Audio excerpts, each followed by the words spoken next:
Welcome, everybody, to today's Town of Chatham Zoning Board of Appeals meeting. The date is May 7th, 2026. Just a little bit of explanation. There's some confusion as to who's running this meeting and why. Randy was the chair of this board all of 24 and all of 25. At the end of 25, we had a reorganization meeting. I was elected chairman. Randy was elected vice chair. But in my role as chair, and as I have a lot of powers that don't need votes by fellow members and whatnot, I said to Randy in December, you did such a great job of running the meetings during the previous 40B. I would like you very much to continue to run the 40B meetings. And she said, fortunately, yes. Her expertise and the amount of time she spent talking to town attorneys, staff members, and just reading up on her own, she knows more about this than I do, and certainly anybody else on this board. So that's why Randy has been running the 40B meetings. Also, because she's vice chair, if I happen to be ill or away, she fills in. I hope that, eliminates any confusion in the word. So, with that in mind, I turn the meeting over to Randy, who acts in this capacity as the special chair for the 40B meeting today. Randy. Thank you, Mr. Chair. Welcome, everybody. This is the May 7th, 2026 meeting of the Chatham Zoning Board of Appeals. This meeting is being recorded and will be available shortly thereafter for scheduled and on-demand viewing on any smartphone or tablet device. If anyone else is recording the meeting using the AI note-taking apps, please notify the chair. Is there anybody doing that? Hearing none. Pursuant to Governor Healey's March 28, 2025, signing of the Chapter 2 of the Acts of 2025, extending COVID measures adopted during the state of emergency, open meeting law until June 30, 2027. This meeting of the Chatham Zoning Board of Appeals is being conducted in person and via remote participation. Every effort will be made to ensure that the public can adequately access the proceedings provided for in the order. A reminder, people who'd like to listen to this meeting while in progress may do so by calling 508-945-4410, conference ID 589. Please shut off any gadget that makes any type of noise whatsoever, and also vibrations, because we can feel that too. Okay, back to this. A reminder, persons who'd like to listen, I already said the phone number. The conference ID is 589-5680-515 #. I'll say that again, conference ID 589-680-515 #, or join the meeting online via the Microsoft Teams link in the posted agenda. This is a live broadcast and simulcast on Chatham TV, but despite our best efforts, we may not be able to provide real-time access. We will post a recording of this meeting on the town's website as soon as possible. In accordance with town policy, the public can speak to any issue, hearing or business item on the agenda during the meeting when recognized by the chair. We start our meeting with a roll call vote of all board members. We ask that if you are participating via phone, just make it known to us that of your identity online or by phone. Hearing notice is read by staff, Sarah Clark on my right. And in this case, Penrose will present their application. I will read all letters received by the board in my discretion. Anyone wishing to comment on the application may speak up to 3 minutes. Those present in the meeting room will be recognized first, followed by anyone online. And there's a microphone set up in the middle, and it's preferred by staff on Channel 8 that you use that microphone in the middle. If you need help with it, we will help you. The applicant can then rebut any oral comments or written comments. Board members will ask questions.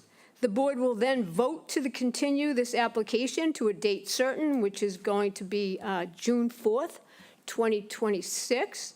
and all votes are taken by roll call. At the end of the meeting, we will close via verbal confirmation and note the time of adjournment.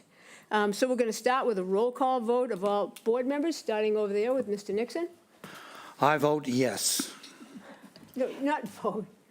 No, you confirm this type of meeting. Lee Hovey, I approve. Stephen D. DeBoer, and I approve. Virginia Fenwick, I approve. Paul C. Semple, I approve this form.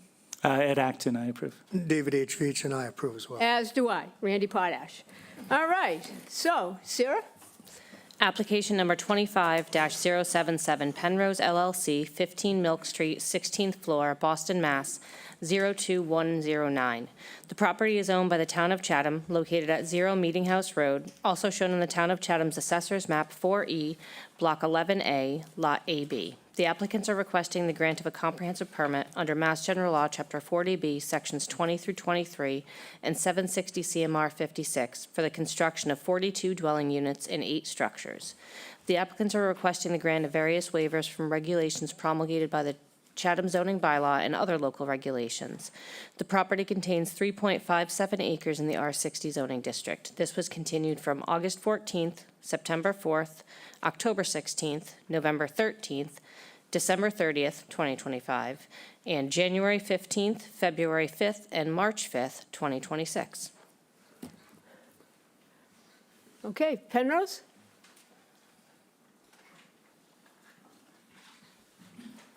Good afternoon. Good afternoon. Thank you for having us tonight. Is it possible to get the display on the laptop up on the screen, please? Perfect, thank you. For the record, I'm Rio Sacchetti, developer with Penrose, the applicant. I'm joined up here by our attorney, Marion Rose. Also with us tonight, my colleague Carmen Chung, and our design team members. We have Paul Atman from Union Studio, the architect, Joe Henderson from Horsley Witten, our civil engineer, and Mark Warfel from Crowley Cottrell, our landscape architect. I just have one brief remark before we get into it. I want to thank the board for your patience the past several months. We started this development process on this project back in early 2024, prior to submitting for the RFP. We spent a lot of time and resources developing those plans all through different town department reviews, through different boards like the Select Board, the Affordable Housing Trust Fund, Historic, and it was a lot of time and effort to get the drawings to where we had last left off. And so, but we had heard the concerns from the board and from the community on that prior plan.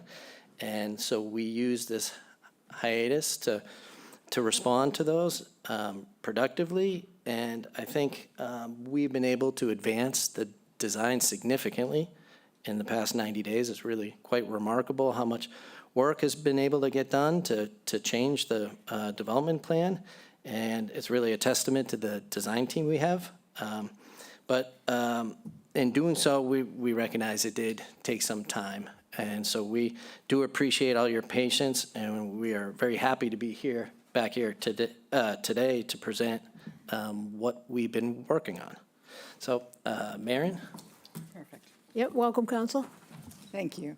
For the record, Marion Rose from Singer & Singer in Dennisport. Glad to be with you all again today. Our goal, frankly, here is to present in working form the revised plan. And we need your feedback and really request it to decide on Penrose's behalf whether to continue with more complete plans for the subsequent meetings. We assure you that what you see today will work on the site, and in the main, it is a response to the concerns that the board and community members had about density. A 40B developer has limited ways to deal with density if they want a certain number of units on site.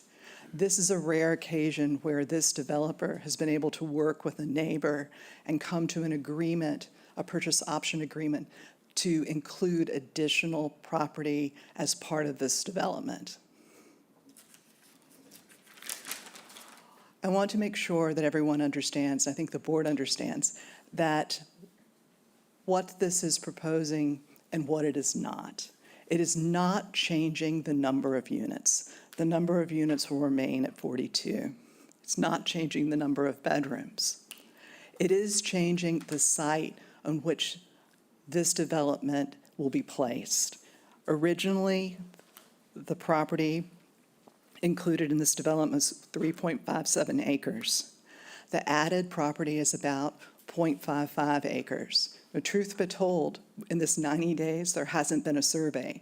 That's a significant expense. And so things like that will be buttoned up once we decide to go forward with this revised plan.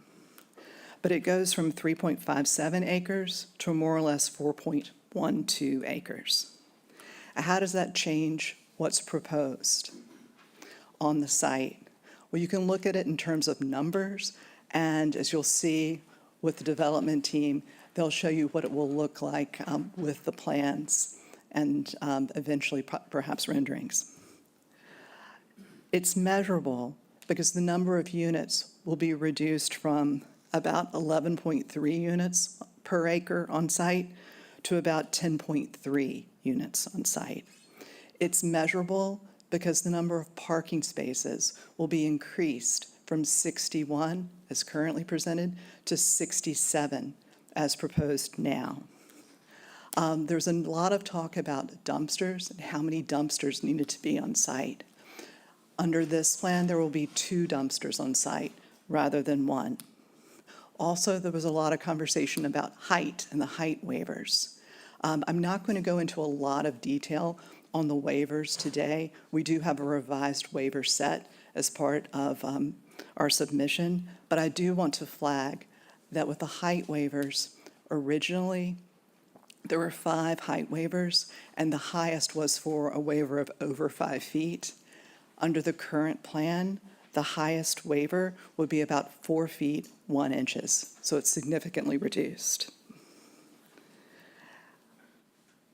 I don't want to steal the thunder of the design team, but I do want to flag a couple of things to look at when you're listening to them. When you're looking at how this 4.12 acres will affect and impact the design, you can look at it from Meeting House Road, and you can look at it and how the development will operate on site. From Meeting House Road, when you see the plans, you'll notice the driveway is in a different place. It's more of an angled driveway from the right, and it matches the grade, meets the grade as you're going up to the site.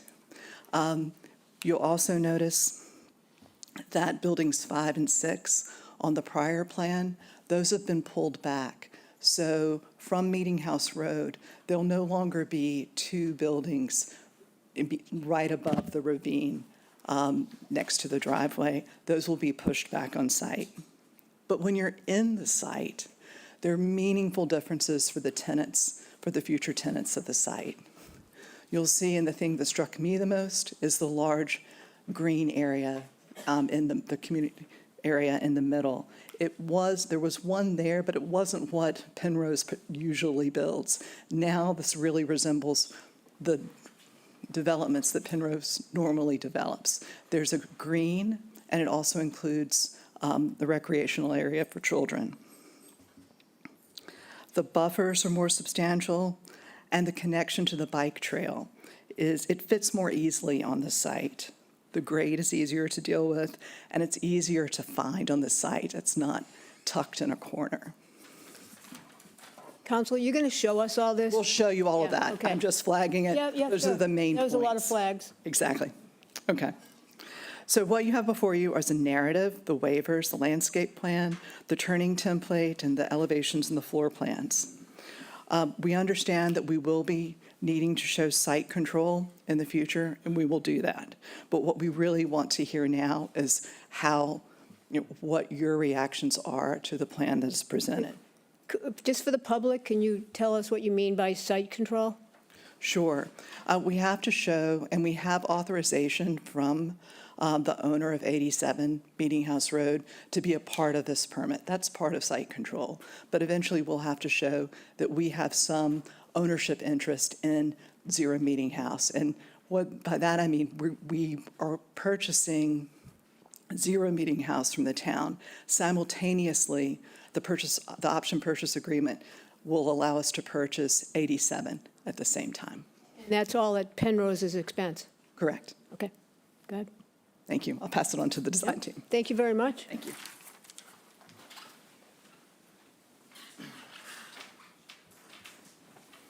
Welcome back. Good afternoon. For the record, my name is Mark Warfel. I'm a landscape architect with Crowley Cottrell Landscape Architecture. So before you on the slide here is the previously proposed plan. We took all of the comments that we heard over the past meetings and the break that we had to pour ourselves into a new version of this. A lot of hard work went into improving the site plan and being responsive to the comments that we've heard. This is the new plan. So it includes the parcel at 87 Meeting House. As you'll, let me see if I have a pointer here.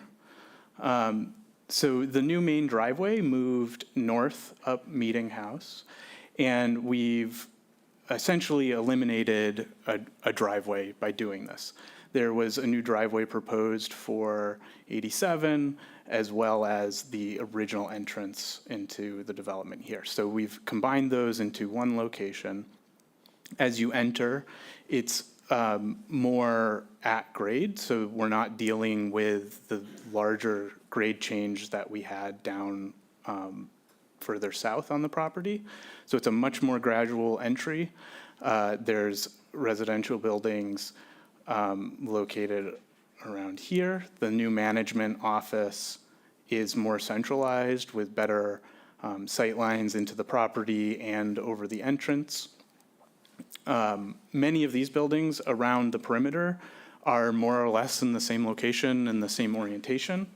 With the change of building 7, if I flip back on the previous plan, we had 2 buildings that occupied the eastern side of the parking. And not only did that provide a view of sort of the back sides of these buildings as you're driving into the property, but also from Meeting House. We've opened that up now, so the view is really into the open space in the middle. We've, in the central green area, there's a play space, place to gather, as well as a maintenance building that has storage and a shop in it that Paul will get into a little bit further, and covered bike parking. On the east side, there are 2 dumpster locations, as well as a trailhead landing to the path that connects down to the rail trail.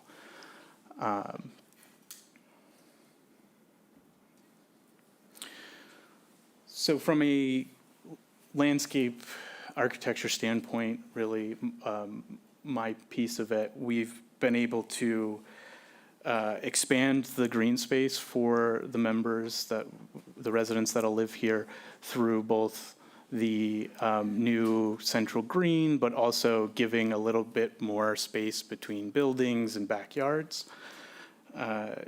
There's the central play area that now has, it's more of a meeting point and centralized to the whole neighborhood.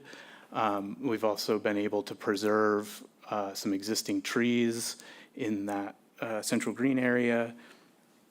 The gathering area now is adjacent to the playground. So families that have young children, there's opportunity here to either, host a child's birthday party or just relax in this area while children play in the fenced-in play area. We've been able to preserve more trees. So both along the buffers, because we've been able to match the grade of the existing site a little bit better, preserving more trees in the central area, as well as along Meeting House. So there's a much bigger buffer here which I have a figure that will show that in a second.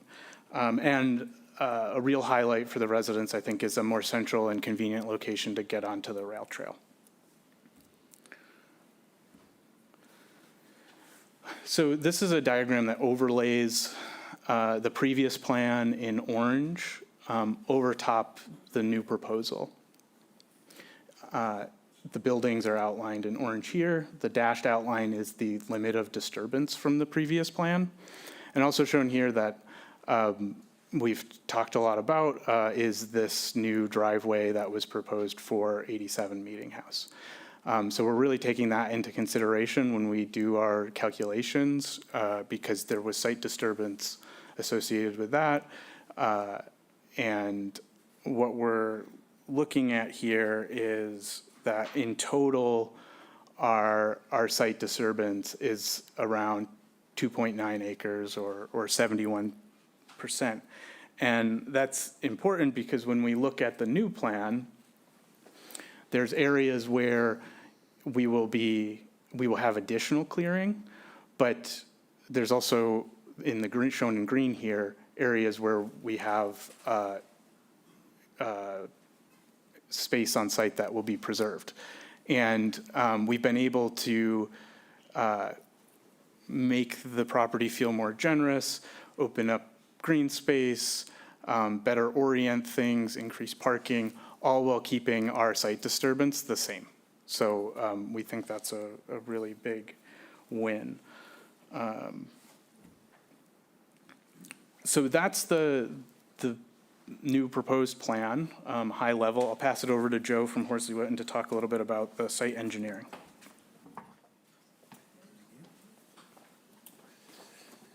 Good afternoon. Joe Henderson, Horsley Witten Group. Good to be here. I thought I would go over some of the high-level site engineering, stormwater, grading type aspects of the project. As Mark pointed out, we have made some changes to the road entry. It's been moved further north along Meeting House Road. We did review this in relation to the required curb cuts between existing, the curb cut here for 95 Meeting House and the curb cut for the church here, and that does meet the required curb cut setbacks. All of the roadway widths and parking dimensions throughout the new layout all are the same as what was previously proposed. 24-foot wide roadways, 9 by 18 parking spaces, and the same amount of handicap parking spaces. We've also provided a plan that shows this layout to the fire department, and they've reviewed it and they have no comments at this time. That's what the report is. They looked at it and no issues with circulation of the ladder truck throughout the site. We also have bumped up the number of parking spaces to 67. I'll talk about that in a second here in the next slide. The approach for our stormwater management will again remain the same as the previous design. We're using bioretention area. There's one outlined here, along with some tree trenches that will be located within the parking lot. The grade for the property basically is coming down towards Meeting House Road, as Mark has mentioned. So we would capture the water quality volume for stormwater in these tree trenches and bioretention area, and the larger storms would then go as previously designed into this large existing depression for infiltration. We are still planning to maintain the driveway here that used to be the access to the abutters. That will be the maintenance access for this large infiltration area and our bioretention area that's located here at the bottom of the hill. I mentioned the new curb cut. So for 95 Meeting House Road, you can see we're showing a new curb cut and driveway. We have a 10-foot wide road with a turnout. That's 18 feet back. So that allows for pulling in and backing out and coming out to the road. And as Mark mentioned, we are, we're decreasing the amount of curb cuts for this project. So just to highlight some of the improvements, as Marion mentioned, we are increasing the site by 0.6 acres, and we're still maintaining the same unit count, so the density does decrease from 11.7 to 10.3 units per acre. We also feel that this provides more, better accessibility and accessibility through the sidewalks in the site. The entrance has a bus landing or bus stop as previously proposed, but now we have significant buffer between the vehicles and the sidewalk, better situation as far as pedestrian safety. Similarly, here we have increased safety with the path being separated from the parking lot. And you probably noticed there was previous design had kind of a dead end portion of the road here. That is now eliminated, which again provides smoother vehicle access throughout the site.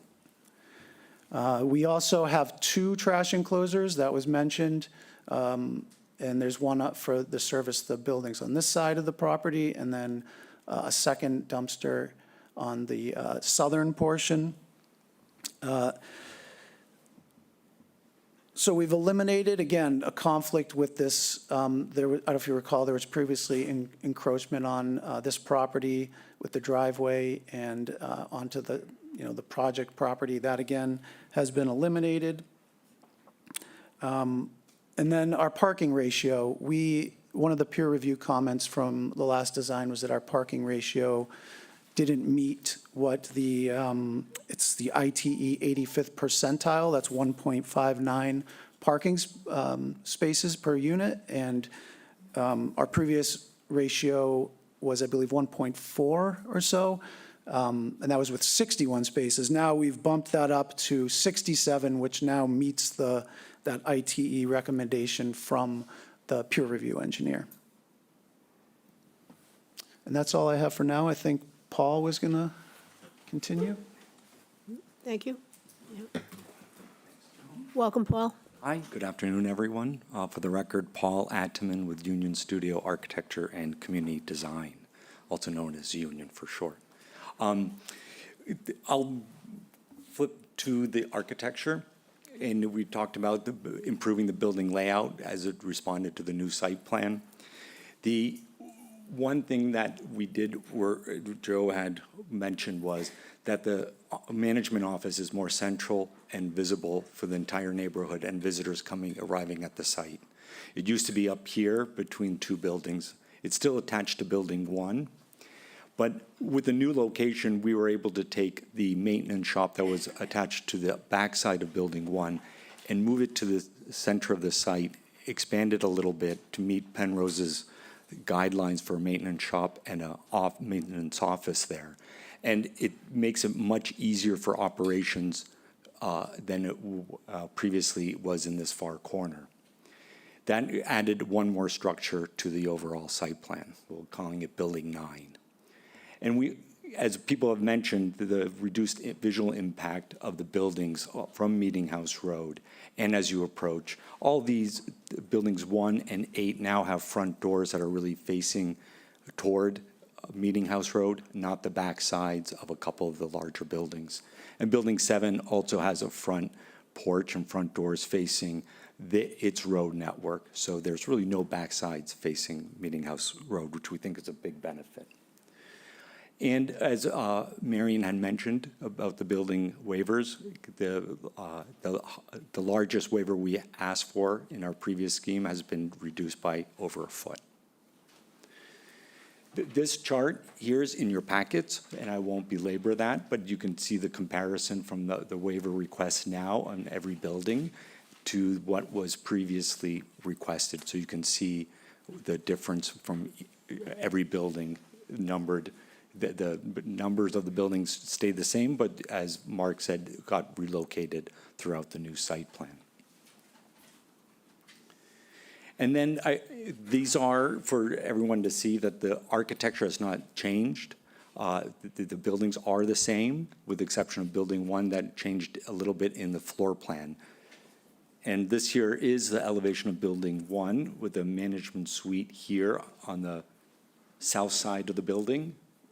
Building 1 located right here on this corner. And for comparison, I thought this would be helpful for everyone to see that this was original building number 1 floor plan with the the maintenance shop on the north side. That got removed here. All the sheds, storage sheds were moved onto that side of the building. And then that management suite is now orientated out onto the common green and the neighborhood. So we think it's a much better plan, and the management suite is about the same size. I'll just go through some of the elevations, and you can see here on the upper left, this is the key plan of where they're located on the site. And then finally, the new maintenance building. Here's the elevations and the floor plan. This also gave us an opportunity to provide some covered bike storage on this nice porch that's facing the playground. And I'll turn it over back to, I think, Marion or Rio for conclusions.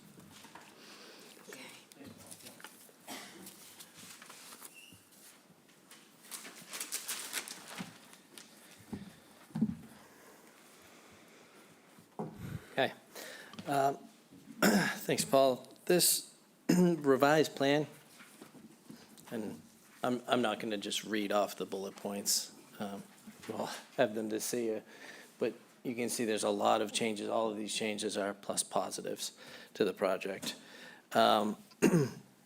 This revised plan is not an effort from us to restart. It's a direct response to the concerns that were raised at prior hearings, and our goal to provide and develop a better project. And so from our perspective, I think the revised plan does what we should all want this process to do. It preserves the core public process of creating, the needed affordable housing, which is why we responded to the RFP in the beginning.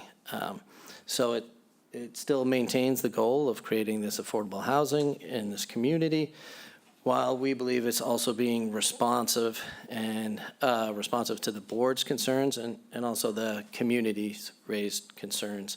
And we think we've done it in a constructive way.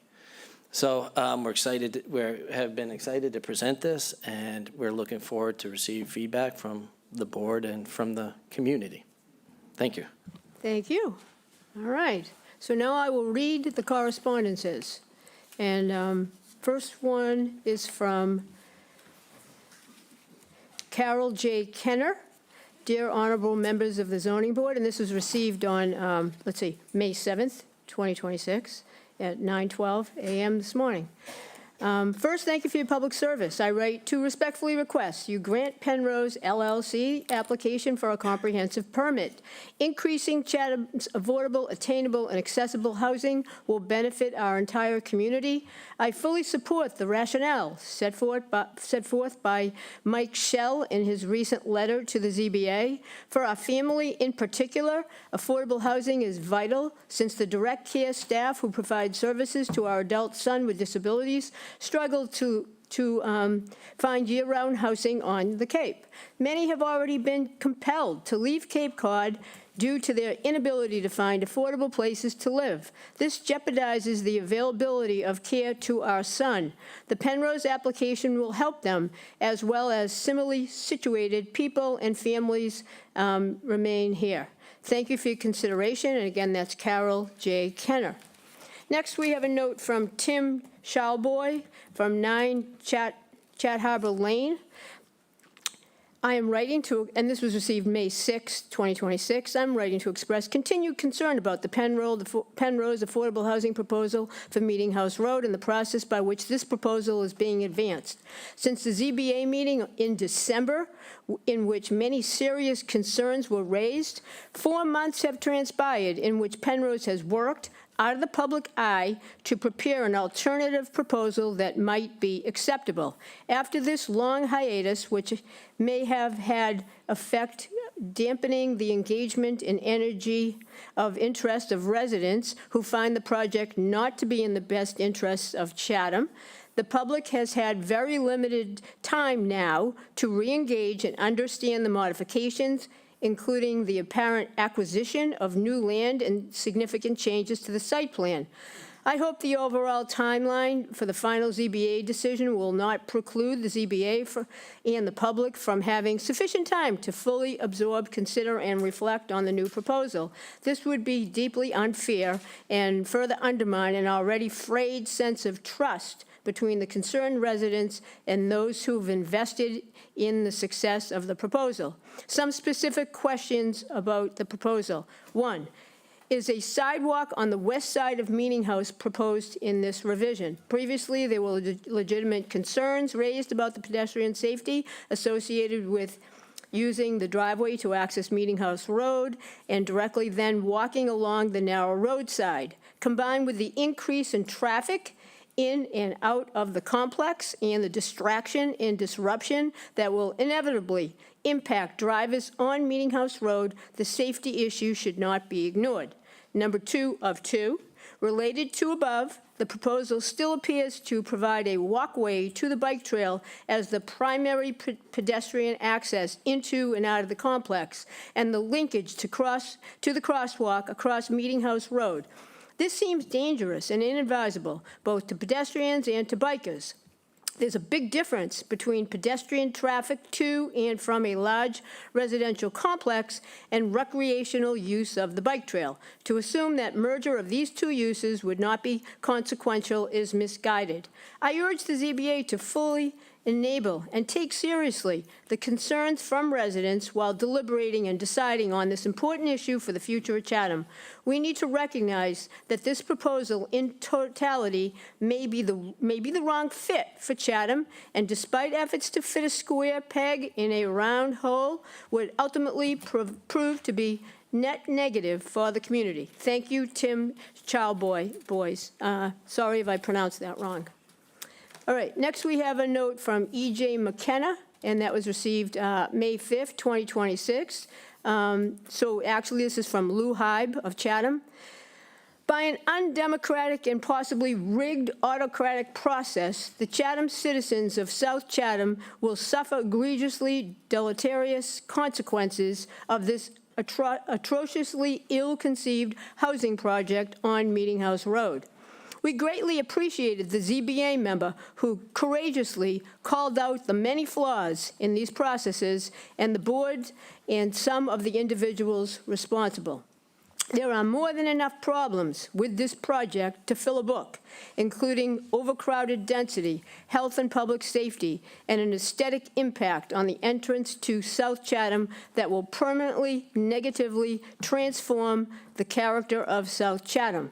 There are credible reports that Penrose has or is in the process of buying adjacent property. There are concerns that this could expand further.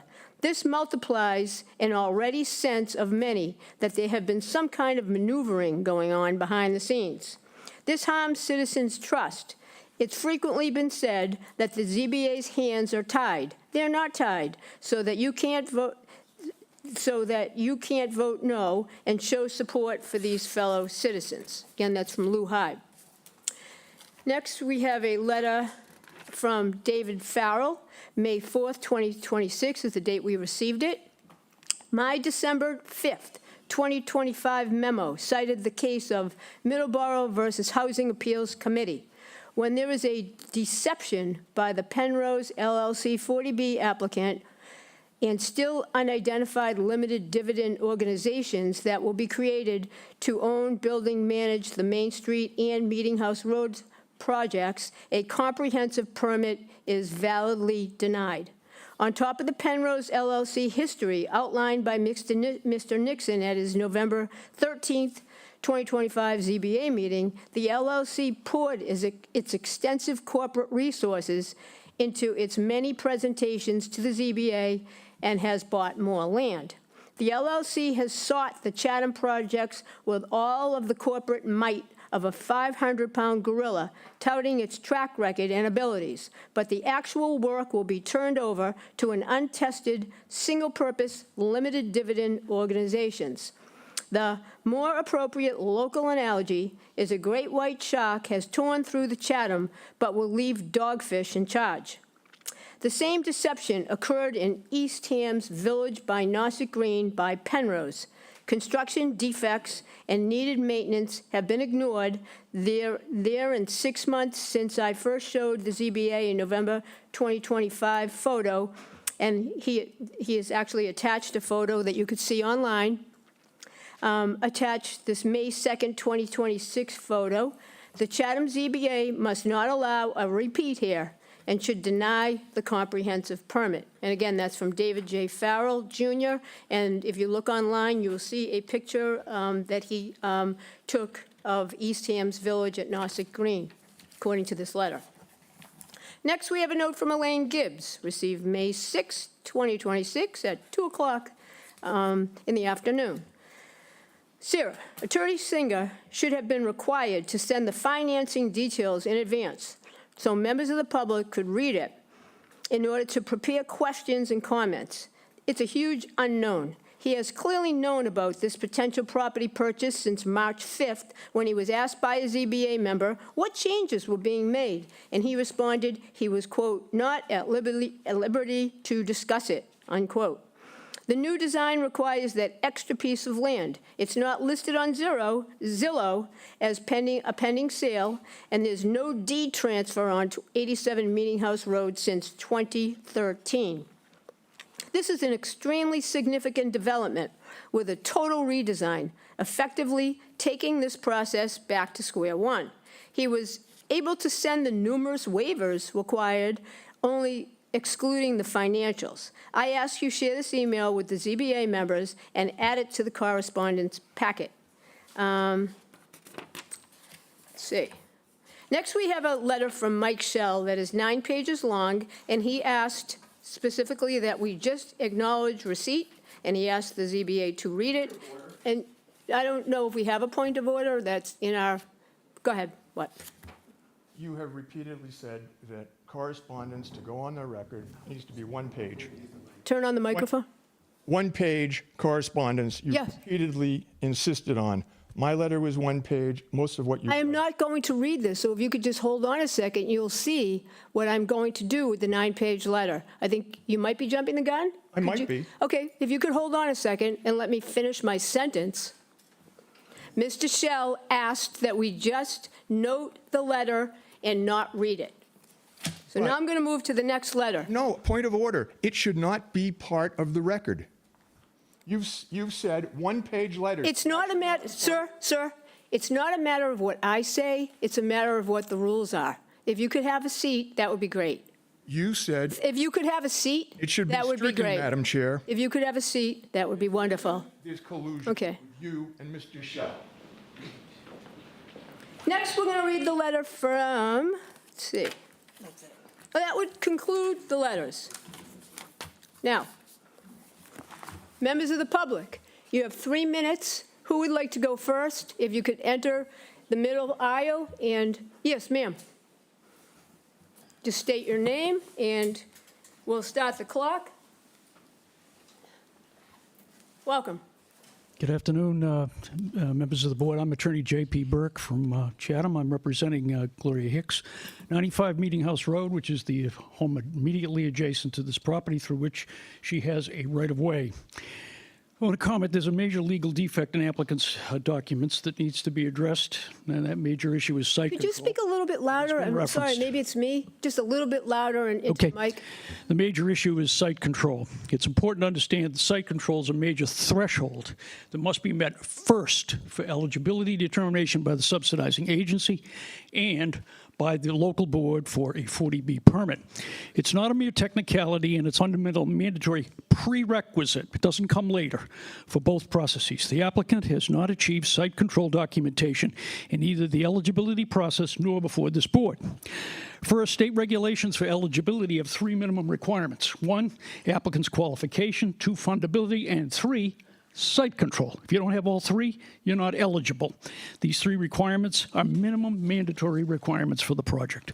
Site control is a prerequisite for 40B here as well, pursuant to your own regulations and the CMRs. They require the documentation be submitted to show sufficient control of the property in order to build the proposed development. That's not happened as the original application nor this revised one. The applicant has failed to demonstrate control by means of an agreement with Gloria Hicks to extinguish the right-of-way which they need to develop that runs through the middle of this property. To further compound the issue, the applicant has now submitted a revised showing additional property to be included in the development without showing that it has control over that property as well. Documentation is required as a prerequisite. Doesn't come later on.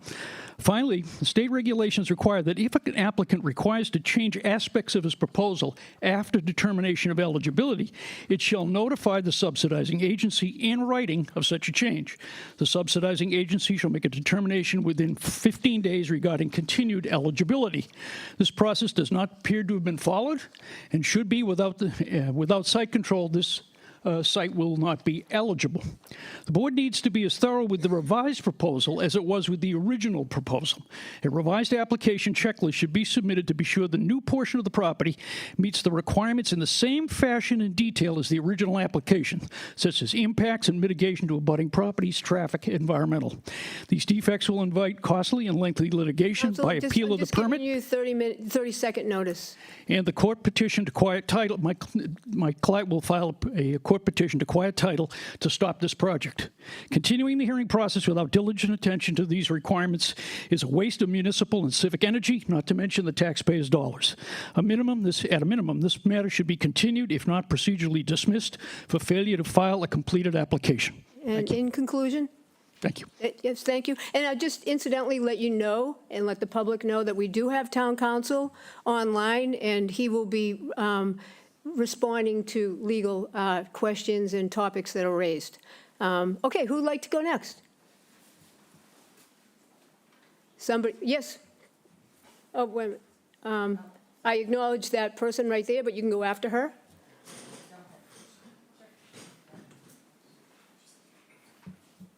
Welcome, ma'am. Thank you. Katie Scherer, 14 Jeanette Drive. I wanted to say I'm here to support the proposal. Penrose has indicated they're looking for an indication of whether it's worth it for them to move forward. I say resoundingly yes. We need this housing in town. We need more kids in our schools. We need the ZBA to work with Penrose to develop a design that is acceptable to Penrose and to the town. I think you did it effectively with Main Street. I look forward to you doing it effectively again with this proposal. Thank you. Thank you, ma'am. If you'd like to go next, miss. Carol Gordon, South Chatham. I'm here today as an individual, not representing South Chatham Village Association. And I'm saying, how did we get here? Most importantly, why did we get here? We all recognize the need for affordable housing, but what many of us wonder is why the town, after hearing from its citizens, chose to work with a for-profit developer. Townspeople's vision should prevail, not the demands of Penrose. We got to this ill-fitted plan because town officials have been afraid to stand up to Penrose and the state in the pursuit of what is best for Chatham, afraid to specify in the RFP how many units are appropriate, afraid a developer might not take the job because it's unprofitable. What we wanted for Main Street, the Buckley property, was for it to be a development that considers Chatham's environment and special character. But when Penrose delivered its ultimatum to appeal to the state if the ZBA did not approve its plans, the ZBA backed down. Of its members were approaching a no vote but changed their minds at the last minute and voted yes to the project, except for Mr. Nixon, who has stayed true to his convictions from the start. Where is our leadership? Leaders who are strong, willing to stand up for what's right for Chatham. We can only hope the Main Street Buckley property is not the disaster it appears to be. We know Meeting House Road project before you today has changed, but we're looking at a plan when they don't even have the land. And I'm tired of people hiding behind 40B and telling us their hands are tied. Does 40B prohibit sidewalks, designs that fit into the neighborhood and crosswalks, plans that provide handicap accessibility and safety for our children? Of course not. We've been told it's too late. The Select Board gave its approval and contracts have been signed. The purchase of the additional land was not in the original contract, so we could start over. I'm asking you to at least consider that and reverse the project and do what's best for Chatham. Thank you. Thank you, ma'am. Yes, sir.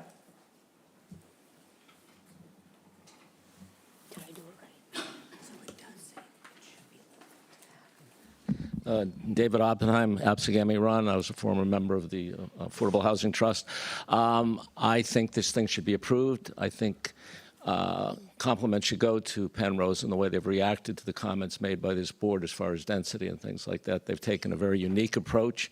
Instead of taking perhaps what would be the easy way, which would be go to housing court, which might well have overturned, if this board turned it down, it might have overturned it, and then they would have had exactly the way it was when they first presented it. In fact, they've gone out of their way to make, I think it's roughly 20% more land. I maybe have the calculation wrong. It's much more creative with only one curb cut. It meets the setback things, and I think they should, much like they did with the Buckley property, I think they've gone out of their way, even beyond what's normally done in affordable housing, to accommodate the concerns of this board and the neighbors, and I think it's a really well thought out project. Thank you. Thank you, sir. Yes, ma'am. Good afternoon. I'm Judy Patterson. I live in West Chatham. I don't approve of this project at all. There's no opportunity for any home ownership here, which is what Chatham needs. We should have gone with Habitat for Humanity. Instead, we have these monstrosities in West and South Chatham. And it's really unfortunate that the prior Select Board went ahead and voted for this, because the majority of the residents in this town do not support this. Thank you. Thank you, miss. Who would like to go? Yes, yes, ma'am.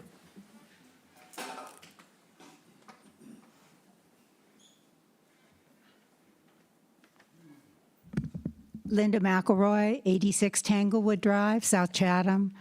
There's no question that we need affordable housing. That is not the question here. But there's a lot of concerns over this property. First off, the proposed buildings are totally out of character with the neighborhood, and they're going to be an eyesore that will continue with us. The proposed density is not appropriate, even with the increased property that they've been talking about. We should be looking for housing units that are available for purchase rather than apartments. There's some other concerns, but what I'd like to focus on first is a safety concern. Penrose has not been willing to include sidewalks in the design of this Meeting House Property Road development from their development down to Route 28. And this proposes a huge safety risk. Meeting House Road is extremely busy. And during this past winter, we all know that there was significant snowfall. There were continual snowbanks on the side of the road with no plowed shoulder for about 6 weeks. This would have required residents, including children, to walk in the roadway to get from the proposed Penrose development down to Route 28, where there's public bus transportation. In the winter, it is dark in the late afternoon, and pedestrian traffic would be expected during those hours. Penrose has stated that a sidewalk is not needed because of the bike path, but this route was impassable for at least 6 weeks. The bike path was not plowed, and there was no way to access it. If Penrose receives permission to proceed with this project, there should be a requirement to install and maintain a sidewalk from their development to Route 28 for safety of the residents, especially the safety of our children. Without a safe and maintained sidewalk, it is only a matter of time before there will be serious injuries and perhaps even death. Walking along Meeting House Road is dangerous. We all know that.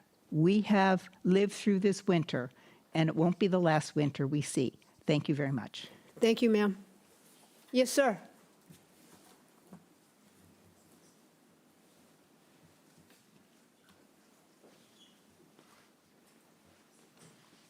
Hi, Frank Messina. Took my hat off. Frank Messina, South Chatham. I think there's no question the community wants to do something, that we need affordable housing. We need something to solve the problem of people unable to live in Chatham and You work in could shut Chatham. that phone off, whoever's, that noise, I'm sorry. Oh, I'm sorry, never mind. That's all right. I didn't realize what it was. So I think the question of the need is, it's kind of beyond us. We know that. And the Affordable Housing Trust and the previous select boards, made some decisions. And unfortunately, or fortunately, you guys get it. They dumped it on you, so to speak, 40B. This is so-called friendly 40B, but it's still a 40B. So your decision-making and what you can or cannot do is limited. And nobody wants to end up in court. We had an attorney, I think, speak here about a lot of legal stuff, and I'm sure you guys will take care of that. And you've heard some comments about sidewalks, but I just, it's going to be difficult. But I think at this particular point, I was not in for this originally when it first came out, the squareness of it. And I think I congratulate the folks at Penrose for thinking a little bit outside the box. And obviously they had to put a driveway in for that resident, and now they've incorporated, and then obviously a little bit of more cost to them. But I think it's a good design. It's no longer square. It moves out to the side. The fact that the entrance, the driveway is further up the road away from the intersection is great. It ain't perfect, but I think you've got a lot to work with here.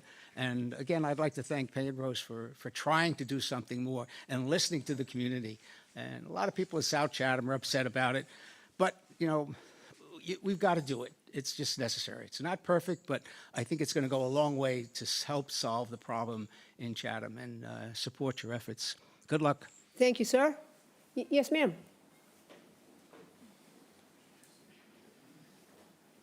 Meredith Fry, North Chatham.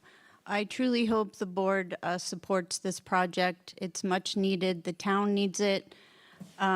We are down at the elementary school with students. I think this project, Penrose did a great job with the bike path. Kids can bike right to Volunteer Park. Maybe a sidewalk could be included in the plan, but also Chatham needs this. We need this, and the children need it, and young families needs this project. So I do hope you support it. It would be an historic step forward with affordable housing for Chatham. Thank you. Yes, sir.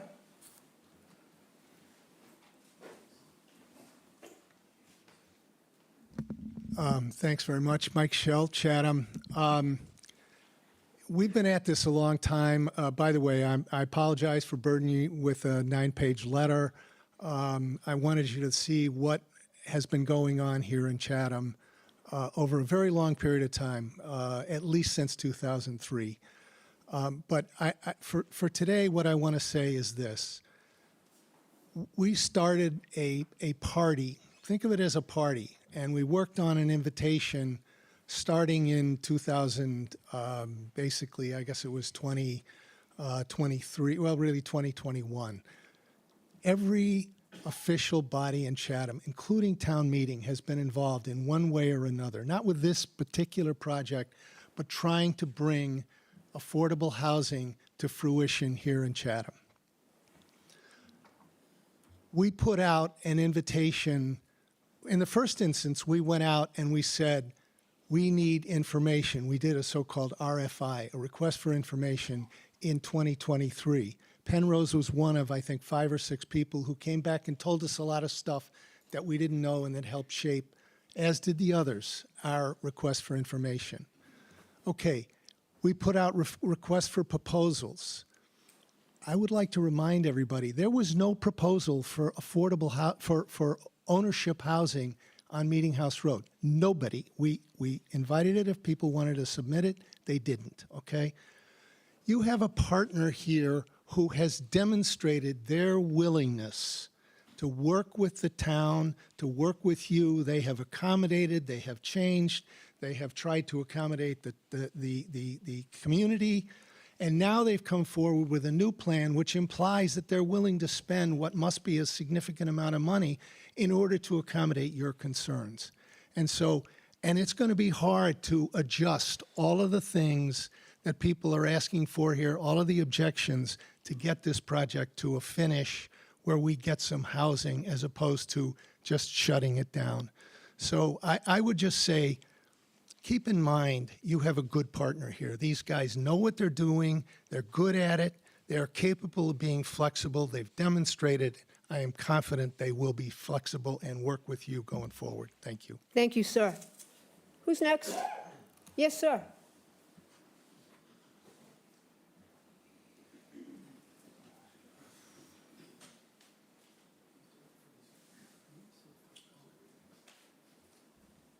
Hi, Ron Bergstrom, Queen Anne Road, Chatham.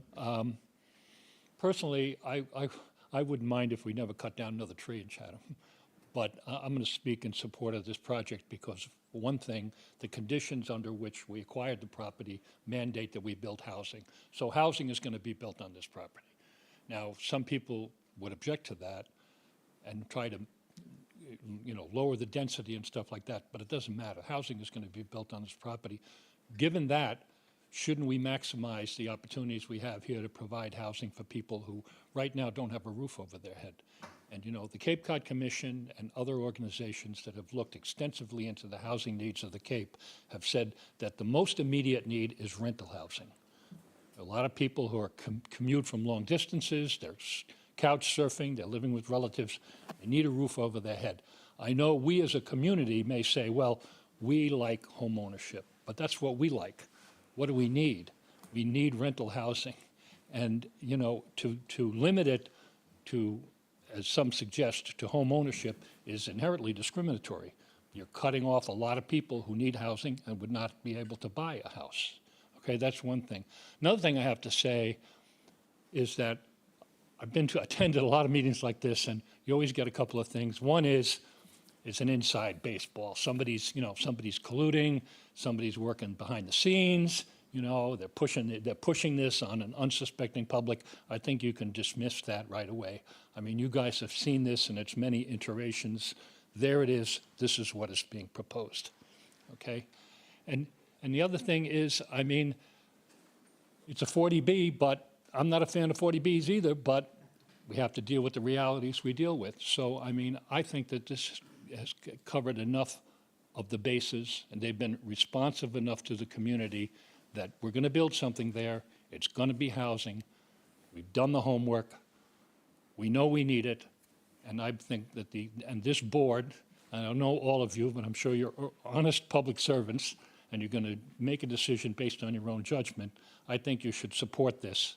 And one other thing is, who controls the property down the road is really beyond, I think, the authority of this board to determine. I mean, you're a land use agency. You're going to decide on the property itself. So anyway, that's a few comments, so thank you. Thank you, sir. Yes, sir. Please approach.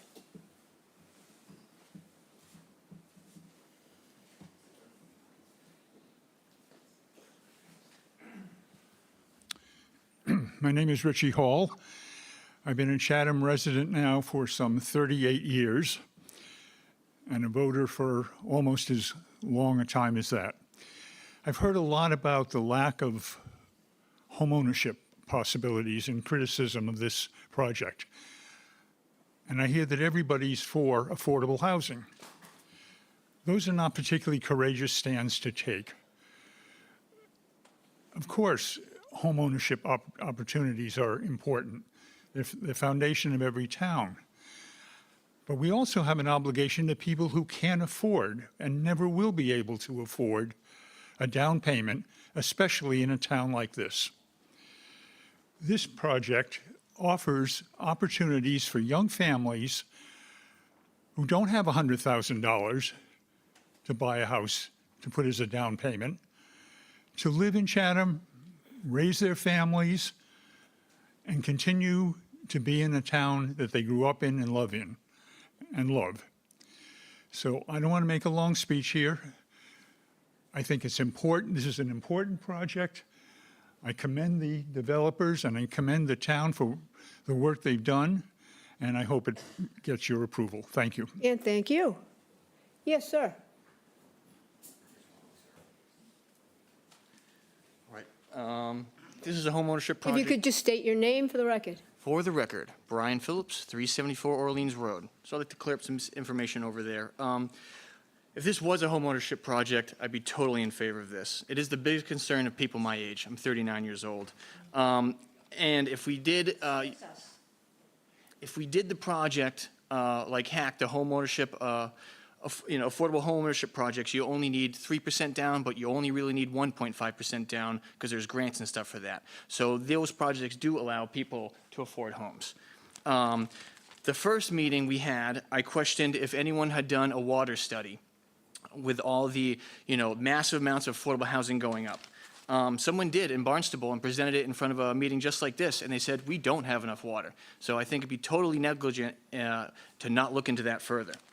The 40B AMI affordable housing is a sickness and a virus. Creates hopelessness and discontent in its inhabitants, and it creates class separation.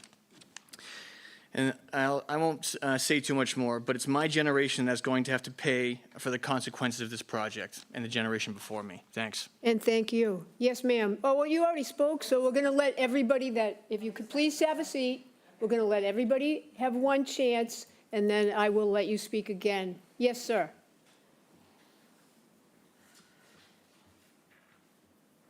Sean Hobeck, East Chatham. I'd just like to say that I am opposed to this, and I hope you guys deny the comprehensive permit. I guess there's agreement that we need affordable housing here. However, this is not the right fit for Chatham. If it was, they wouldn't need so many waivers to the regulations and variances here. The variance, the waiver for the setback, we all have to abide by it. They're woefully inadequate with the parking. They're talking about 90 residents with 67 spots. It's going to be more than that. Everybody knows that. It's just not the right fit for Chatham. One of the glaring variances that stands out to me is the waiver for the impact review. As Brian just mentioned about with the water, we've been under water conservation for a long time. Throwing another 42 units in here is not going to help. How is there not going to be a review on this? At a minimum, this needs to be stalled, and somebody needs to look at this further. I understand they've made changes and they've done their best, but make no mistake that they're not doing this out of the kindness of their hearts and trying to help Chatham. This is a money grab. They're doing this, and there's going to be a profit to be made at our expense. Once it's done, we're not going to be able to backtrack from it. Thank you. And thank you. Who's next? Just anybody that hasn't spoken yet? Yes, ma'am.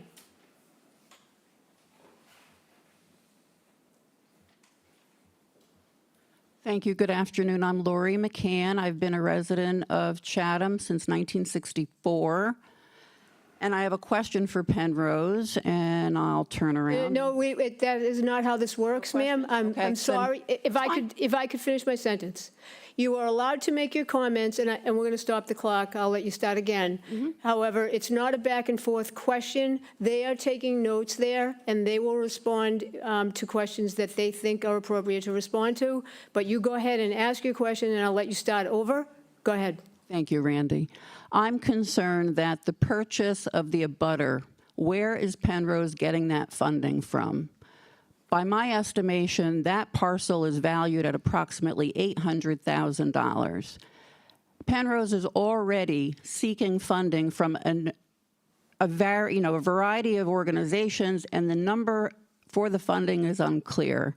So are they going to add $800,000 to the funding bucket and expect the townspeople to pay for their profit organization? I think it's deceitful. I also am so concerned about these looming buildings, the traffic safety, the noise pollution, light pollution, and this is no longer affordable housing. The wordsmith is now attainable housing, and that is not affordable housing. So I challenge the board to relook at this, and if you'd like my services to help develop 8 to 12 freestanding houses for home ownership, I'm here to help you do that. Thank you. Thank you. Anybody that has not spoken that would like to speak, we also have to go to the online, and I'm going to allow the person in the audience to speak for another minute, 1 minute, but it's not a back and forth, and it's not a rebuttal time. If you have something that you forgot to say before, please approach and say it. Yes, thank you. I would just like to, if you could remind us at some point what the rents will be for this, for these units in the development, I'd appreciate that, and I think the community would too. Absolutely. Okay, anybody else in the audience? It's going once and going twice, and then we're going to go to online. No? Okay, so online, who is first? Elaine Gibbs. Elaine Gibbs. Welcome. Thank you. I almost missed it. No, you didn't. Yeah, this is a totally new design, literally bringing us back to square one, regardless of what the gentleman said during the presentation. And I believe Charlie Adams and Attorney Singer should have been here. Singer knew 2 months ago that they were going to add 87 Meeting House, take down a family home, and make the project area larger, and he didn't tell us then. This is exactly why no one who's paying attention trusts Penrose. This isn't a game. This is our home and our families. Decisions made will impact Chatham's infrastructure, water, traffic, quality of life, and the safety of our children, not theirs, and it's forever. As a for-profit, we're just another moneymaker for them and their bottom line. You saw photos of the structural deterioration of the 5-year-old Nauset Green buildings in Orleans, used by Penrose as their model project for design, construction, and landscaping. Poor quality materials were used, and Penrose still, after being told about it months ago, still hasn't made the repairs. That's exactly what we can expect from Penrose in perpetuity, no less. I can't believe the no site control has been done, no survey's been done, and apparently no impact review. No financials were included, so we could read them in advance, and that would include the agreement that has been struck with 87 Meeting House Road and the price, and how Penrose is going to be able to afford that, those costs. Is it going to be using cheaper materials? The added green space that they pointed out for recreation is minimal, and dangerous culverts and ravines still surround the area. Where are the sidewalks for pedestrian safety connecting the new entrance to Route 28? We shouldn't have to pay for it. How do you justify little children now having to walk even further? Some children crossing that parking lot 3 times to get to their bus stop and having to walk 500 feet. There is no sight view for many of the units in the rear to watch their children get to the bus. Where's the assigned parking and guest parking? There's 30 seconds left, just so you know. Go ahead. Children and families are an afterthought when their safety should be the priority. Nothing about this design is family friendly. If Chatham approves this, knowing the inherent dangers, Penrose and the town can be held liable on a legal basis as when any reasonable person should have known the dangers, was advised of them and ignored them, can be sued. The fact is not one person who supports this project would want their children or grandchildren living here. Oh, That's the test. Anything less In is conclusion, hypocritical. Elaine, please. In conclusion, anything less is hypocritical when you won't be personally impacted just so you can check off a box for state funding. Thank you very much. Thank you. Okay, who's next online? Stephen Buckley, please go ahead. Okay, before the clock starts. No, there's no may I before, ask- excuse me. There is no such thing as before the clock starts. The clock starts when your mouth starts moving, sir. So clarification of the procedure of this meeting, as Mr. Farrell had requested before. I don't think that should start a clock for my comments on the project. The clock has already started, just so you know. Okay. let's say this. Here we go. Then I will say to you, I have just read the regulations for the procedures of this meeting, this hearing, and according to the regulations, it says 5 minutes. And according to the regulations, it doesn't, it says written comments shall be 1 or 2 pages. I forget exactly what it is, which would indicate that there's no exceptions. 9 pages should have been rejected. Now, I don't agree with those regulations. In fact, I would encourage. Mr. Buckley, would you like to talk about the project? Because that's what these comments are for. I'm going to respond to the topic that was raised before when I find it a good time to do that. But if you'd like to respond about this project and your feelings about it, please do that. And I would even start the clock for 2 minutes for you to do that. But we're not going to talk about what our regulations are right now. We're going to talk about your feelings on the project. My feelings on the project are that it is being designed and developed in a poor way. So that's the connection to the project.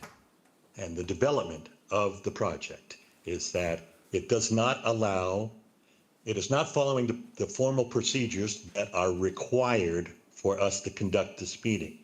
And if the meeting's not being conducted according to regulations, then it compromises all the input and feedback that are being done. So that's how it's connected. And the other part is I will say that looking at the clock, yeah, you don't have to remind me when we hit 30 seconds. I see a clock here. I would say that I would suggest that the chair explain whether or not the procedure that was approved at the beginning of the meeting overrides the adopted regulations, which would be highly improper, that an on-site vote would overrule standing regulations that were adopted in 2023 on how to run these meetings.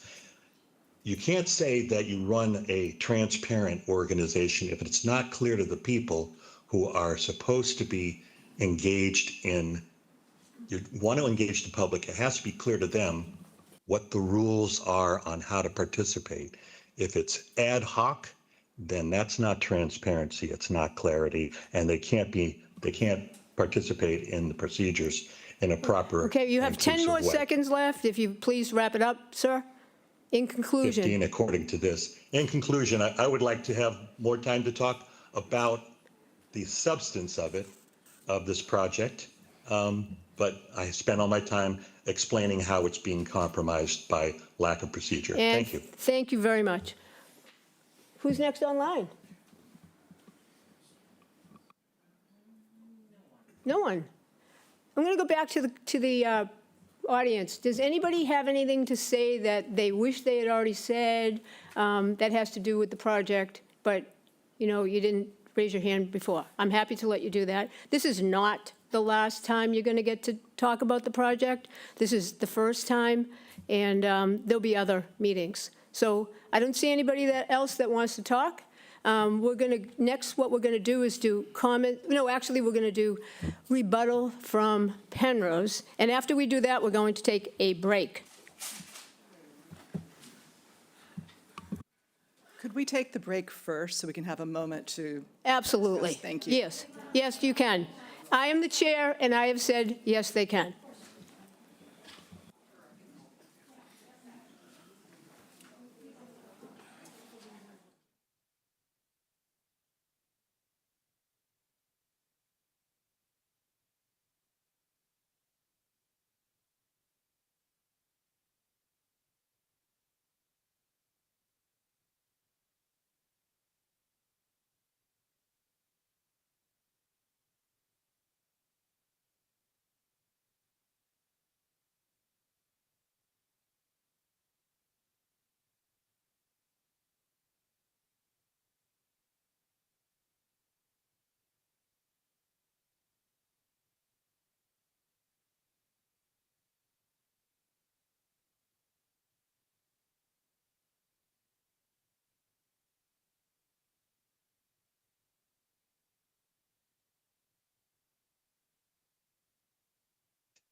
841. 841.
We are back. So if everybody could have a seat and keep your conversation till after the meeting, that would be great. We are back. Okay. Penrose, respond to the comments that you heard if you would. Certainly, I'll take three. The first one is, we don't believe there is such a thing as an environmental impact study. There isn't. We haven't asked for a waiver from one. To the extent that those kind of impacts are considered here, the Cape Cod Commission's letter to the board has addressed those. They address regional concerns. In terms of waivers and variances, it's sometimes confusing looking at 40B versus a regular, I'll say, like, a project to permit a house. We're talking about waivers here. It's a particular term of art for 40Bs. There's a presumption that the interest in providing affordable housing is a powerful need here, and that's what the 40B has created. And so that is, we're asking for waivers from you all, not variances. And in terms of site control, we will have to show, and I'll clarify, we have site control over the additional parcel. We have site control because we have an option purchase agreement with the owner of that property. And so we will need to, at some time during this review, we'll need to show that to the state, or show that to state, and also show it to you, make sure that you believe that's substantial enough. But we have that control. Thank you. Okay, thank you. Rio, did you have anything? I did. Thank you, Chair. Just a couple items. I think this came up once or twice.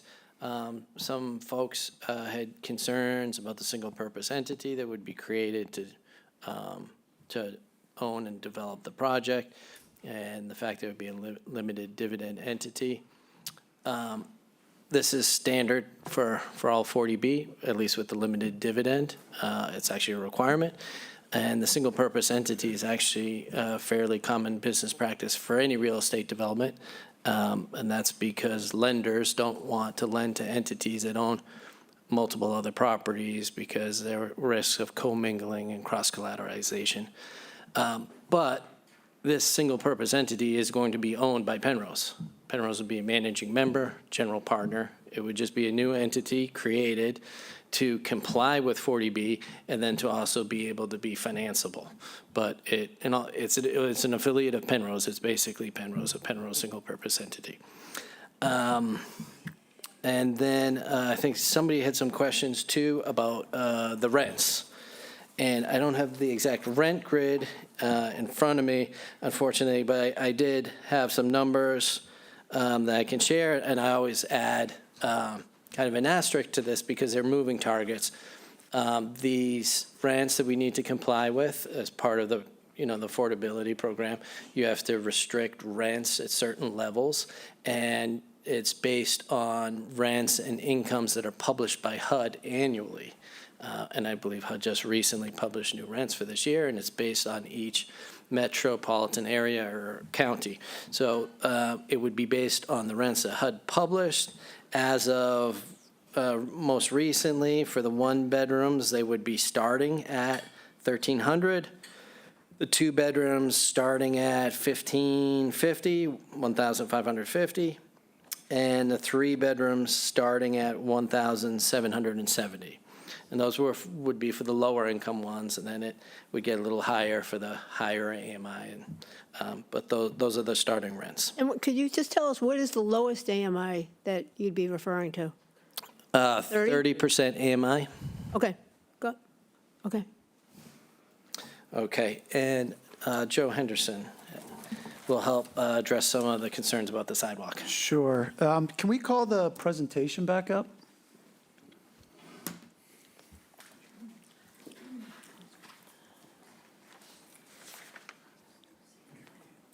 Just wanted to get to a plan. I don't know if we can see it here, but yeah, there was a question about a sidewalk running to 28, and we did look at that. We looked at along the frontage of the property. If you've been out there, there's a significant slope that comes off the Meeting House Road down into the property, where that's why we decided to not do the sidewalk there. It's really not a feasible construction effort.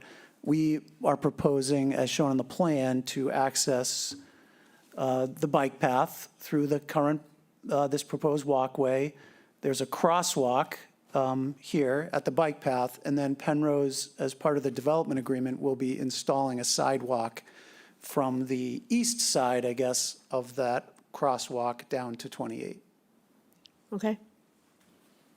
Anything else in terms of rebuttal? No? No. Okay, very good. So now we're going to do questions from the board. Who wants to go first? I'm going to give you an opportunity, and then I'm going to have to pick on someone. Paul, you're up. No problem. You've actually answered one question that I had, and that was concerning the sidewalk arrangement. The bike path does get snow coverage.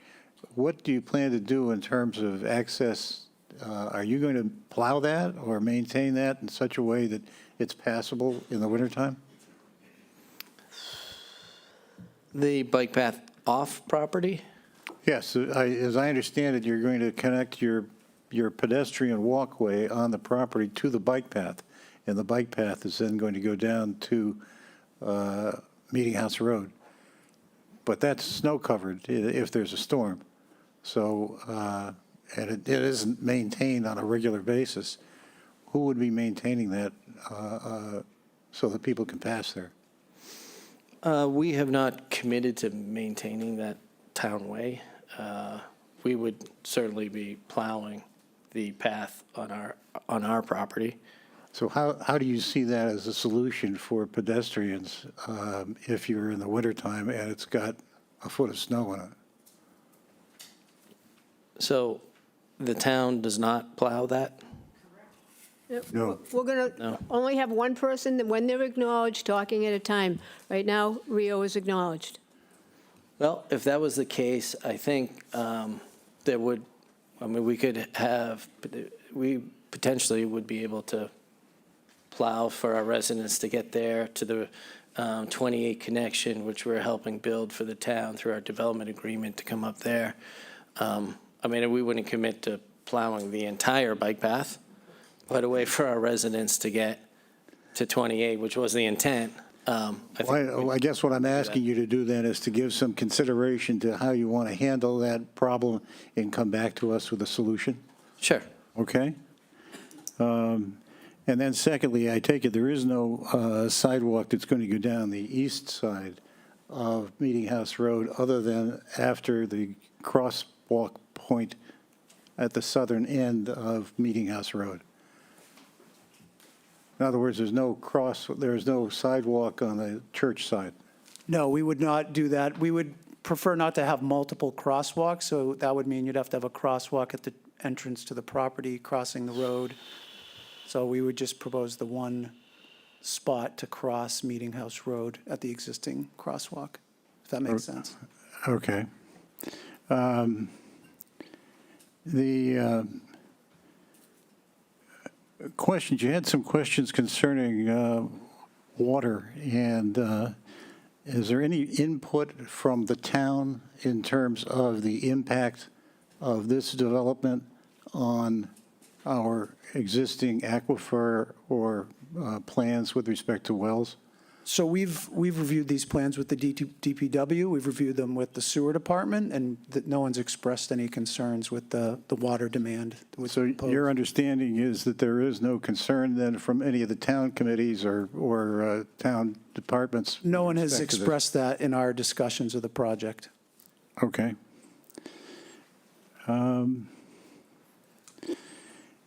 There's been some question about financing, and I know that you've had a number of proposals pending before Community Preservation Fund groups in various towns. Is your proposal contingent on approval of community preservation funds coming from Harwich, Orleans, Chatham, or elsewhere? It's not contingent upon it. We will be seeking, we're in the process of seeking those funds to improve the project and make it better. but not only to improve the project, the quality of the materials we can use in landscaping, but also to make the project more competitive for the state and federal resources. The state wants to see local contributions to projects before they come in. And when they come in, they're coming in with the majority of the subsidy that's needed to build these. 70 to 80% of the subsidy would come from them. But they like to see projects that do have some community resources, and being more competitive means ability to get the necessary subsidy on quicker with less applications. So there's that added benefit to applying for CPC funds. So, for instance, I know from reading the Chronicle that there may be a recommendation of community preservation funds from the folks that authorized that, even at a lower funding rate than you requested, but that was opposed by a majority of the selectmen. Mm-hmm. From your viewpoint, it's not necessary from a financial viewpoint, but it's more necessary from the viewpoint of showing community support?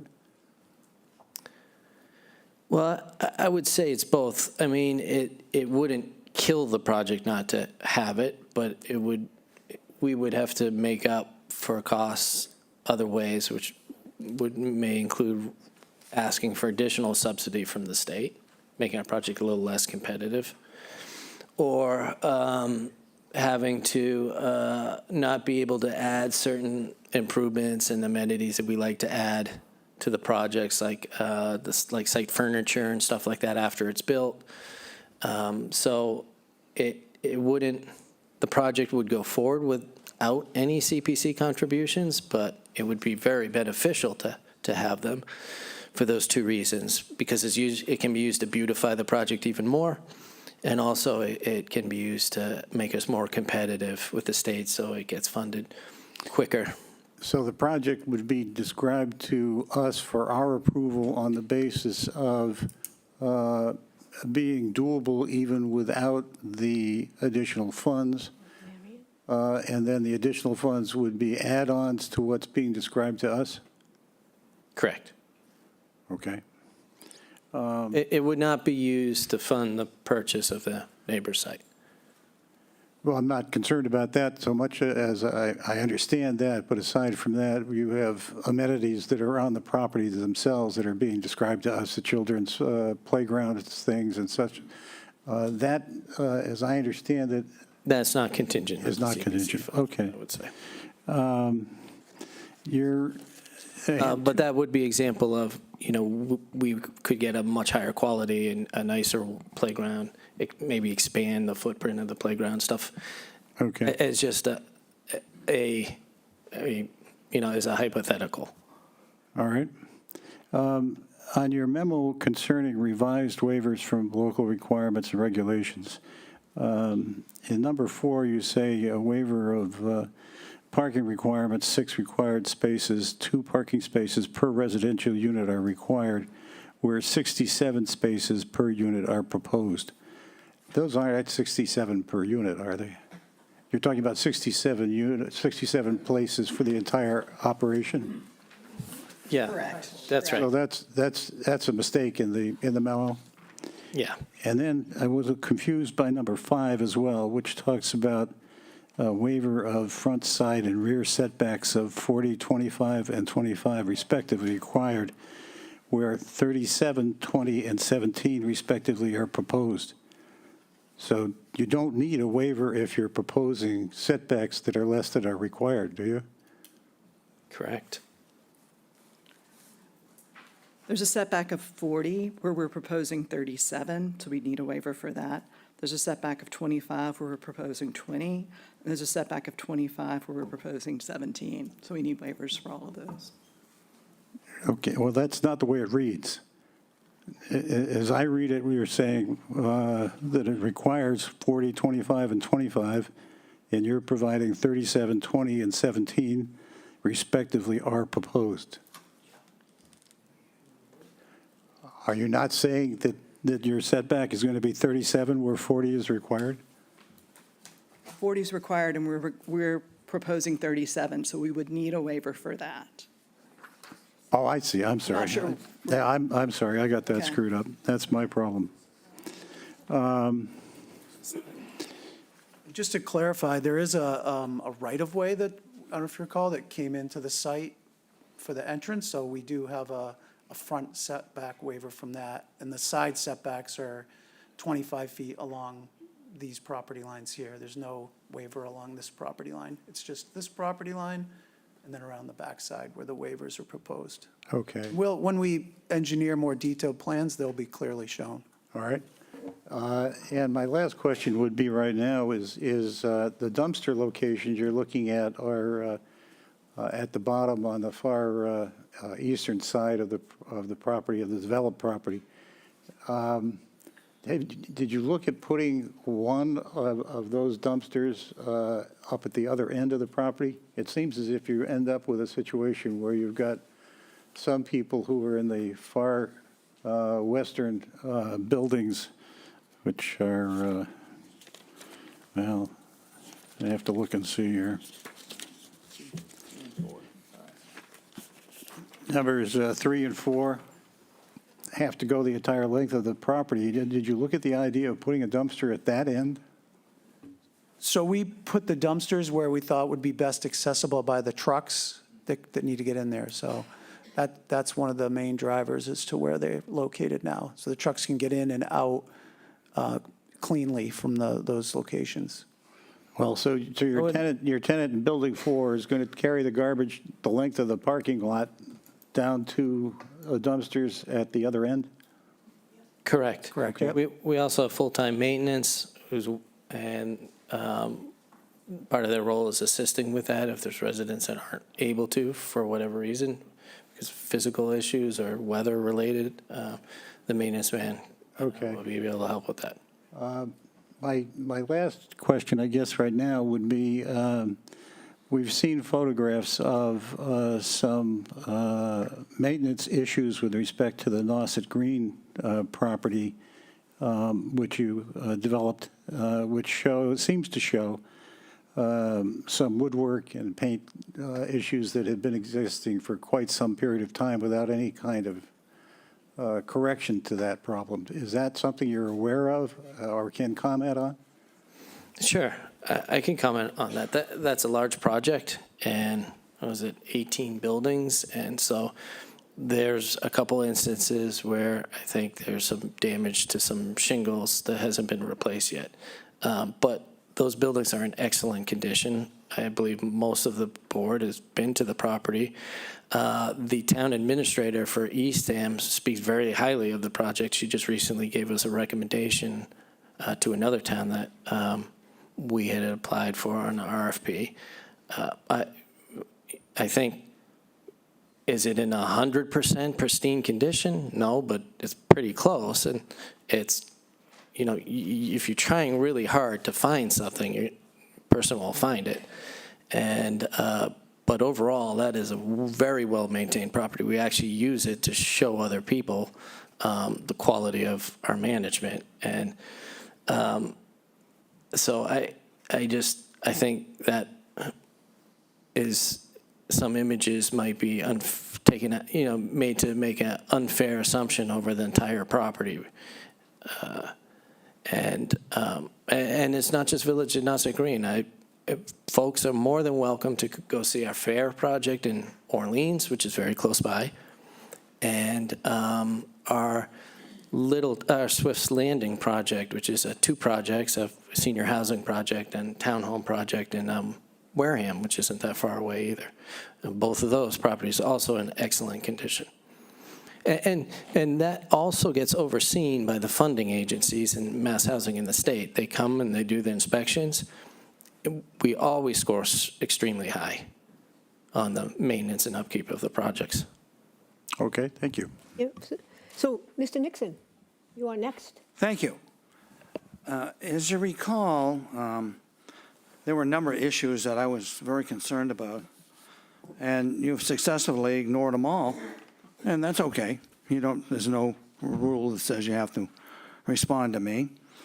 For instance, I thought that a auxiliary parking lot for 30 cars or any number like that was necessary in this scenario.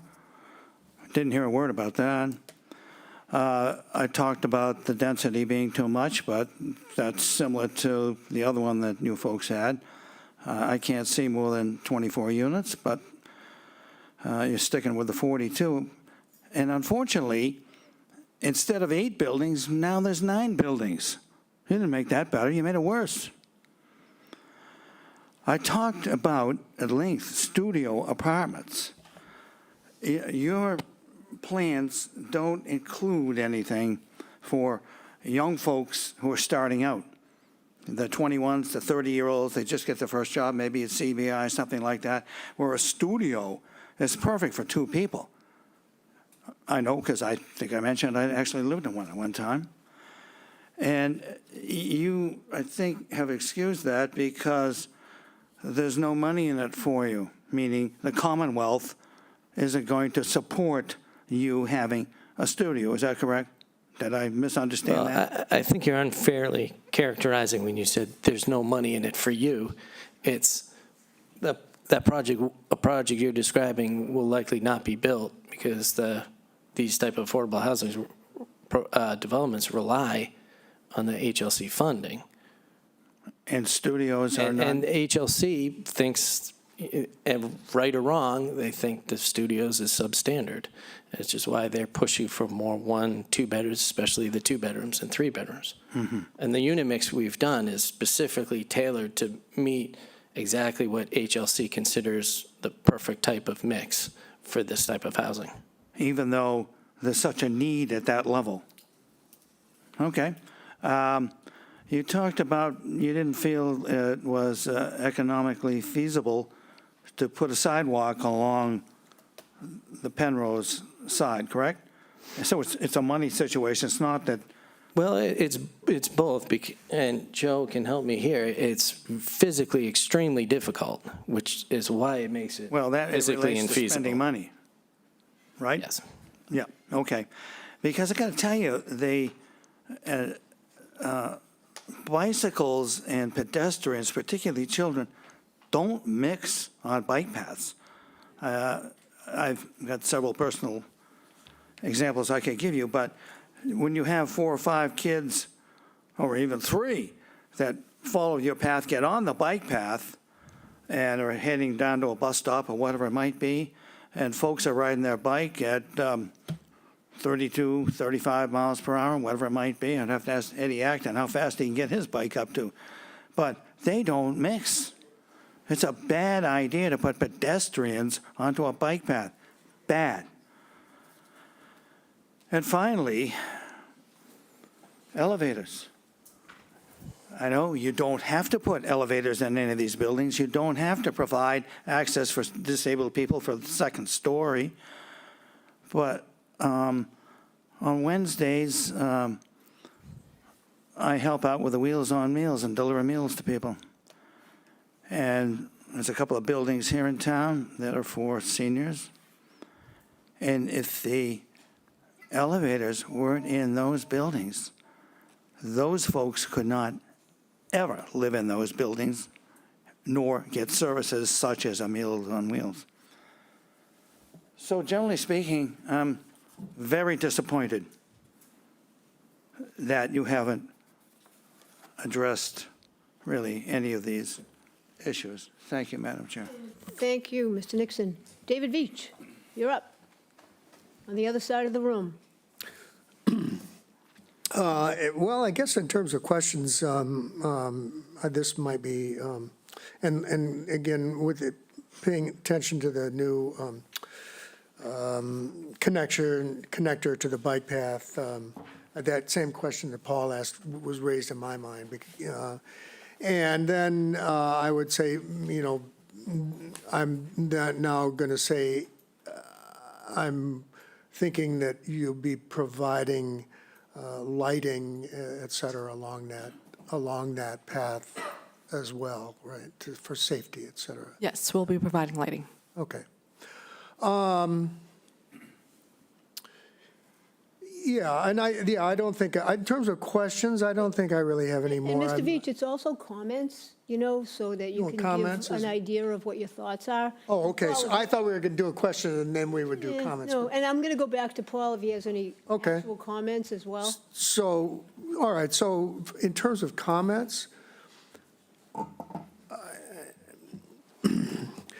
what I would say is that the last time we were here, and this was more after the meeting, I was not happy with some of the response that some board members gave. And what I'd like to say is I am really impressed with what you've done and what you've come back with, and also impressed with my fellow board members for pushing you in this direction and just seeing that, and it's been commented on earlier, but I think that you're really showing a desire to make this a better project and work with us to make it a better project. I can see that by looking at it, and it helps by having some of the explanations been given. But I took one look at this, and I could just quickly see how much improved this was over the former proposal, which I would have supported as it was. But I really am thankful that we're here because of all that, and it's that much better. Thanks. Thank you. And Paul, did you want to comment, like, your overall feelings? Yes, my overall feeling is that this is an improvement over what was previously proposed.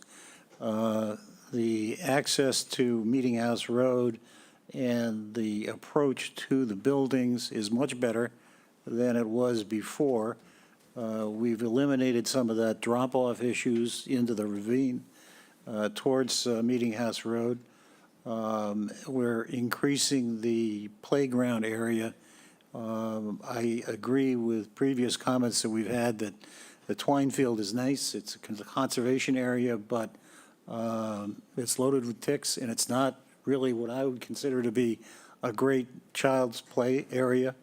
So I think overall, this is a better approach than what we saw before, and that's in part because they've taken up the ability to purchase 87 Meeting House Road. They've got that option available to them. So I think in that sense, it's a good improvement. Yeah, thank you so much, Paul. So, Lee, your thoughts? Okay, well, I'm going to start with a couple of questions. A lot of mine have been asked already, but I wanted to ask about, especially after this winter, the snow removal storage areas. I don't really see any place where you can dump a pile of snow without taking up parking spaces, which we know are important. So that's one of my questions. So Carmen Chung from Penrose, for the record, since I haven't spoken yet. So I think, as we said earlier, this is kind of our first feedback from you all. Snow storage is definitely something that we look at, and we would be coming back to the next meeting with more engineered plans that would show all the snow storage area. But we manage properties similar to this even out in Lenox in the Berkshires and the mountains, and we have a lot of familiarity with managing snow on properties like this, and in instances where there isn't enough space on site for snow, we'll even have the snow plower take snow off site, and we would pay for that. Okay, well, I look forward to hearing a little bit more of those plans. There's also a path here to the right of, it's faint on that, but on my paper, it's a brown, looks like walking path to the property. Is that what I'm looking at? This? Yeah, I guess, yeah, it's hard to see on, oh, yeah, okay. Yes, that's a contemplated path for the neighbor to be able to access the bike path if she so chooses to come here and then link up to our sidewalk system to come down around to the bike path. because down here is very difficult because of the, the steep grade change. Okay. So like there'll be a big depression between this driveway and this driveway, which are much higher up. So this is a way to get to even grade to safely get over to the bike path. Okay. And I'm assuming that that path will be maintained as well, and snow removal and, We have not gone into the details with the neighbor, but yeah, the idea there would be some shared maintenance if we keep it cleared on our side, and then if she so chooses to want it and use it, be able to clear her side. okay. Has there been any thoughts? The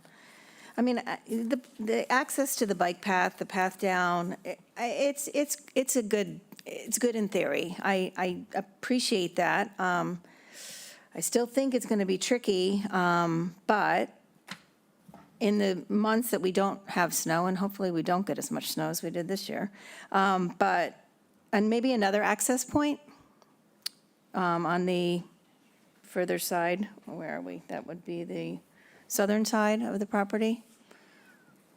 I don't know, just an idea.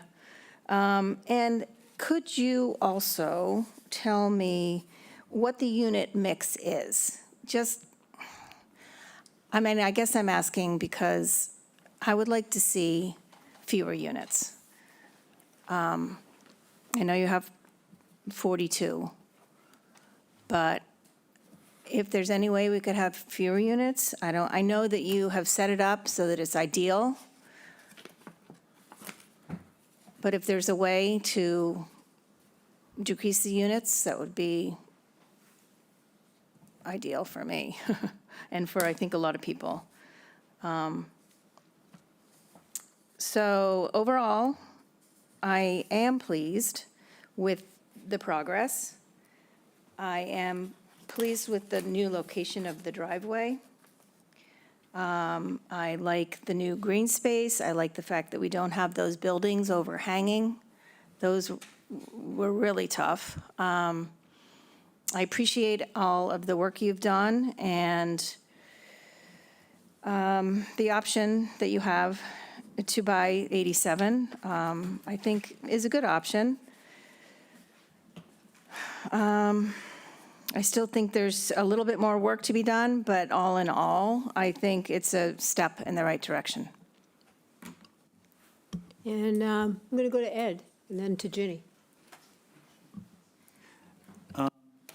I guess my first question is regarding the entrance. The original design had the entrance lined up with the property across the street. And your traffic studies, at that point said that was, a very good location.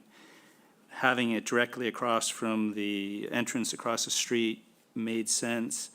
And I guess my question is, have you done a traffic study regarding the new location of the entrance? I did hear that the sight lines were okay, but I guess at some point I'd like to hear more about the new entrance and how that is going to work.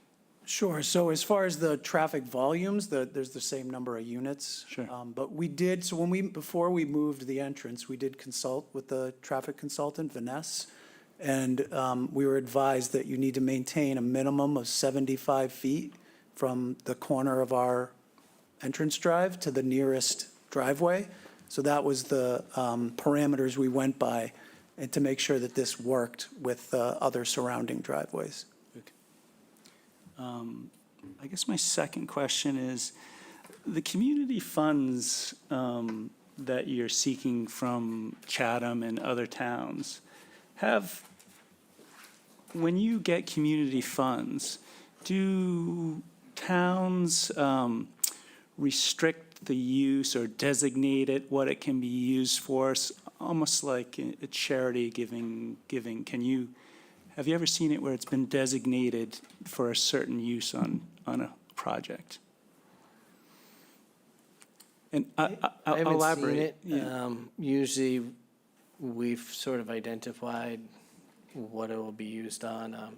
And most instances, as long as it's on hard costs, which include landscaping, as opposed to consultants or architects or stuff like that. If it's in the bricks and mortars, which is what we've always used it for, then that's typically been acceptable and sufficient for CPCs. Because I know, the sidewalk along the western boundary, I understand there's a steep grade there. I know, it could be, it's expensive to put in a sidewalk, or it could be more expensive than a nice flat site. In Harwich right now, they're building a sidewalk on Route 28, and you can see where they have a grade issue. They also have some conservation issues, and it's a sort of a difficult situation, but it can be done. And I was wondering, or perhaps hoping, perhaps Chatham's funds to this project could be, maybe someone could designate those to go to a project like having a sidewalk on this side of the street. Because some, comments have come up that, lighting for the bike path, plowing the bike path, bicycles and kids on the bike path, I really do think a sidewalk is a pretty good idea on that side of the street. And I would go as far as wanting to see if towns are going to designate funds, that maybe they could designate it for a project like that. I assume at some point we'll be getting information regarding building materials and that nature. And I had a question. What's your oldest project on the Cape? Village in Nauset Green. And how old is that? 7 years old. And do you have any projects of similar style and building materials in New England that's, say, 20 years old or 30-year-old, so we could perhaps see, how these projects, building materials have changed since 20 years ago. You're going to be using, I assume, AZAC and building materials that hold up much better, but it would be nice to see sort of an older project and the level or condition it's in. If you can think of one that... We don't have anything older in Massachusetts. We recently, 10 years ago, started developing in Massachusetts. In New York, Philadelphia, possibly. Every project's different. Yeah. Every site's unique. Every climate is different in different areas. We're really proud of the qualities that we use. We don't propose vinyl siding or anything like that. Sure. And that's not even something we propose and people push back on. We don't do that to begin with. But we can try to find some similar townhome style projects with cementitious siding in New York and Pennsylvania, which is sort of good proximity, similar type climate. Okay. And similar type building products. We'd have to get back and do some research to see what we can find you. Okay. And overall, I was a proponent or, was in favor of the old project. I feel we need this housing. And I'm also aware of, this is a friendly 40B that was supported by this town. I don't know, and maybe it's a question for the attorney, but I don't know of a friendly 40B that's ever been denied by a ZBA or one that has been overturned, So my concern from the beginning was losing our input when Penrose, if we denied it and Penrose just went to the Housing Authority. To the board's credit, to the residents of South Chatham, to you, you've made this a better project. So I I'm still in support of this project. We need this type of housing. So that's my overall comment. And thank you, Ed. Yeah, thank you so much. Ginny, I promised that you'd be next. Yeah, I have a couple questions left, and then I'll sprinkle in comments. So my first question, how close, I guess this would be for you, Rio, do you know how close was Mr. Baker's home from the property line of Penrose to what Mrs. Hicks' home is now to the project? We have a approximate length. We have not surveyed it. We've surveyed the town site. We will be surveying 87 Meeting House. It hasn't happened yet. It will be happening in the future. Our goal has always been, there's nothing getting any closer to the abutter than what's already there, and most likely it's even back further than Corey's existing house. But we don't know the exact dimensions yet without the survey information. But our whole intent is behind it, and at no point is it any closer than what is existing there. I will also point out that that building is also set down on a lower elevation too. That's our smallest building. This is a 2-story. It's set down on a lower elevation. I think Corey's home's of 1 story, but even though this is 2, I think it's without the survey information, we don't have exact numbers, but it's not even that much higher. And we also are looking at keeping a lot of all the existing vegetation and then adding some substantial vegetation where Corey's house currently sits. And also the orientation of Building 8 is there's less frontage of the building facing that because it's angled sort of away, whereas the existing single-family home is, you see the whole side of the building. This is, you're catching that angle. So the home there in white, I'm looking at kind of the other image that's showing, the home there, okay, right there where what is that? That's, I believe that's Mrs. Hicks' home. And what's the area below in the white? Is that just the driveway? That's the new driveway we propose to build. Oh, okay, for Mrs. Hicks. okay. Okay, so you didn't really answer the question specifically because I don't think you have the answer, but her property, my concern is that her property is about the same distance from what Mr. Baker's property was from the original proposal. So and also, the attorney for Mrs. Hicks spoke earlier. I didn't know if you had additional comments to add to that, but I'm concerned about that aspect of the project. Okay, another question I had was, I didn't mention this before, but no setback waiver here. We're way past the setbacks. So I'm going to let, And no height waiver. I'm going to allow David Veach. Ginny, I just want Comment. to say that, we got 2 plans. One's more of a site-type plan, the Yeah. other is the landscape plan. Right. If you look on that site plan, Yeah. I believe it shows the outline of Mr. Baker's house, and it's not colored in, and it's pretty much overlaid by the first building here, Oh, that. building number 1. And you can see that relationship on this plan that they showed.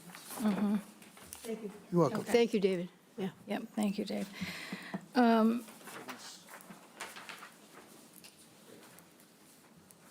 Could you, Oh, sorry. could you address, I didn't hear a response to the water study that Mr. Phillips asked about during questions. Was there intent to do a water study? There's been concern raised about. So typically, that's addressed with the letter from Concom. When the 40B gets filed, it goes to Concom to address those issues. We can go back and revisit that. Yeah. We're not She's current. talking about drinking water. Drinking water. I think you might have made note that you had some information about that. Maybe it needs to be repeated. We're not talking about, I think you're talking about water supply, right? So we are proposing to connect to the municipal water supply. We've talked about this with the Public Works Department. There's been no concerns given to us regarding our water demand, the same water demand on this this proposal as the previous one, same number of units, same bedrooms, same flow. And before the project, once we get into more detailed design, we'll actually do flow tests on the hydrants to determine the flow and pressure and just make sure that we have adequate pressure throughout the site for, whatever domestic and fire protection. Okay.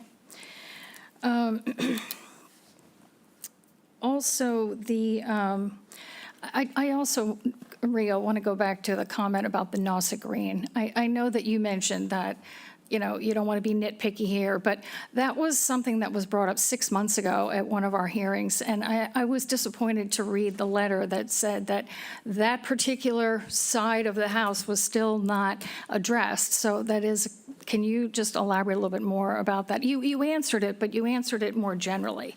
Do you not agree that it's really unacceptable to have had something called out like that and then not address it? Sure. It should have been addressed a lot sooner. Okay. All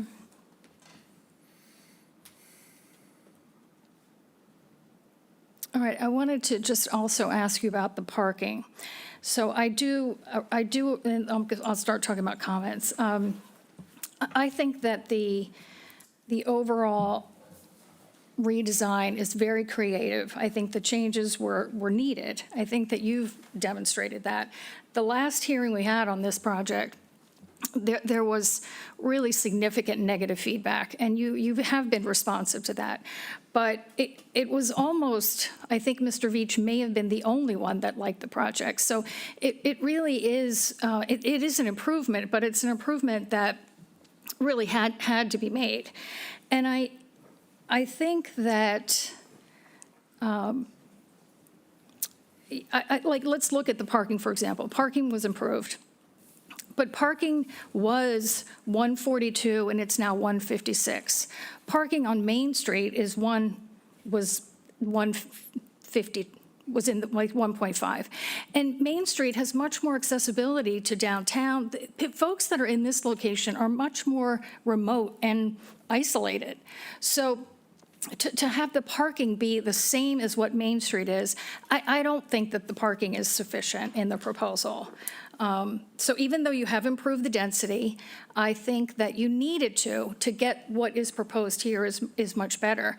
But I think what would be really even better would be to have 30, to go to 36 units, not to 42.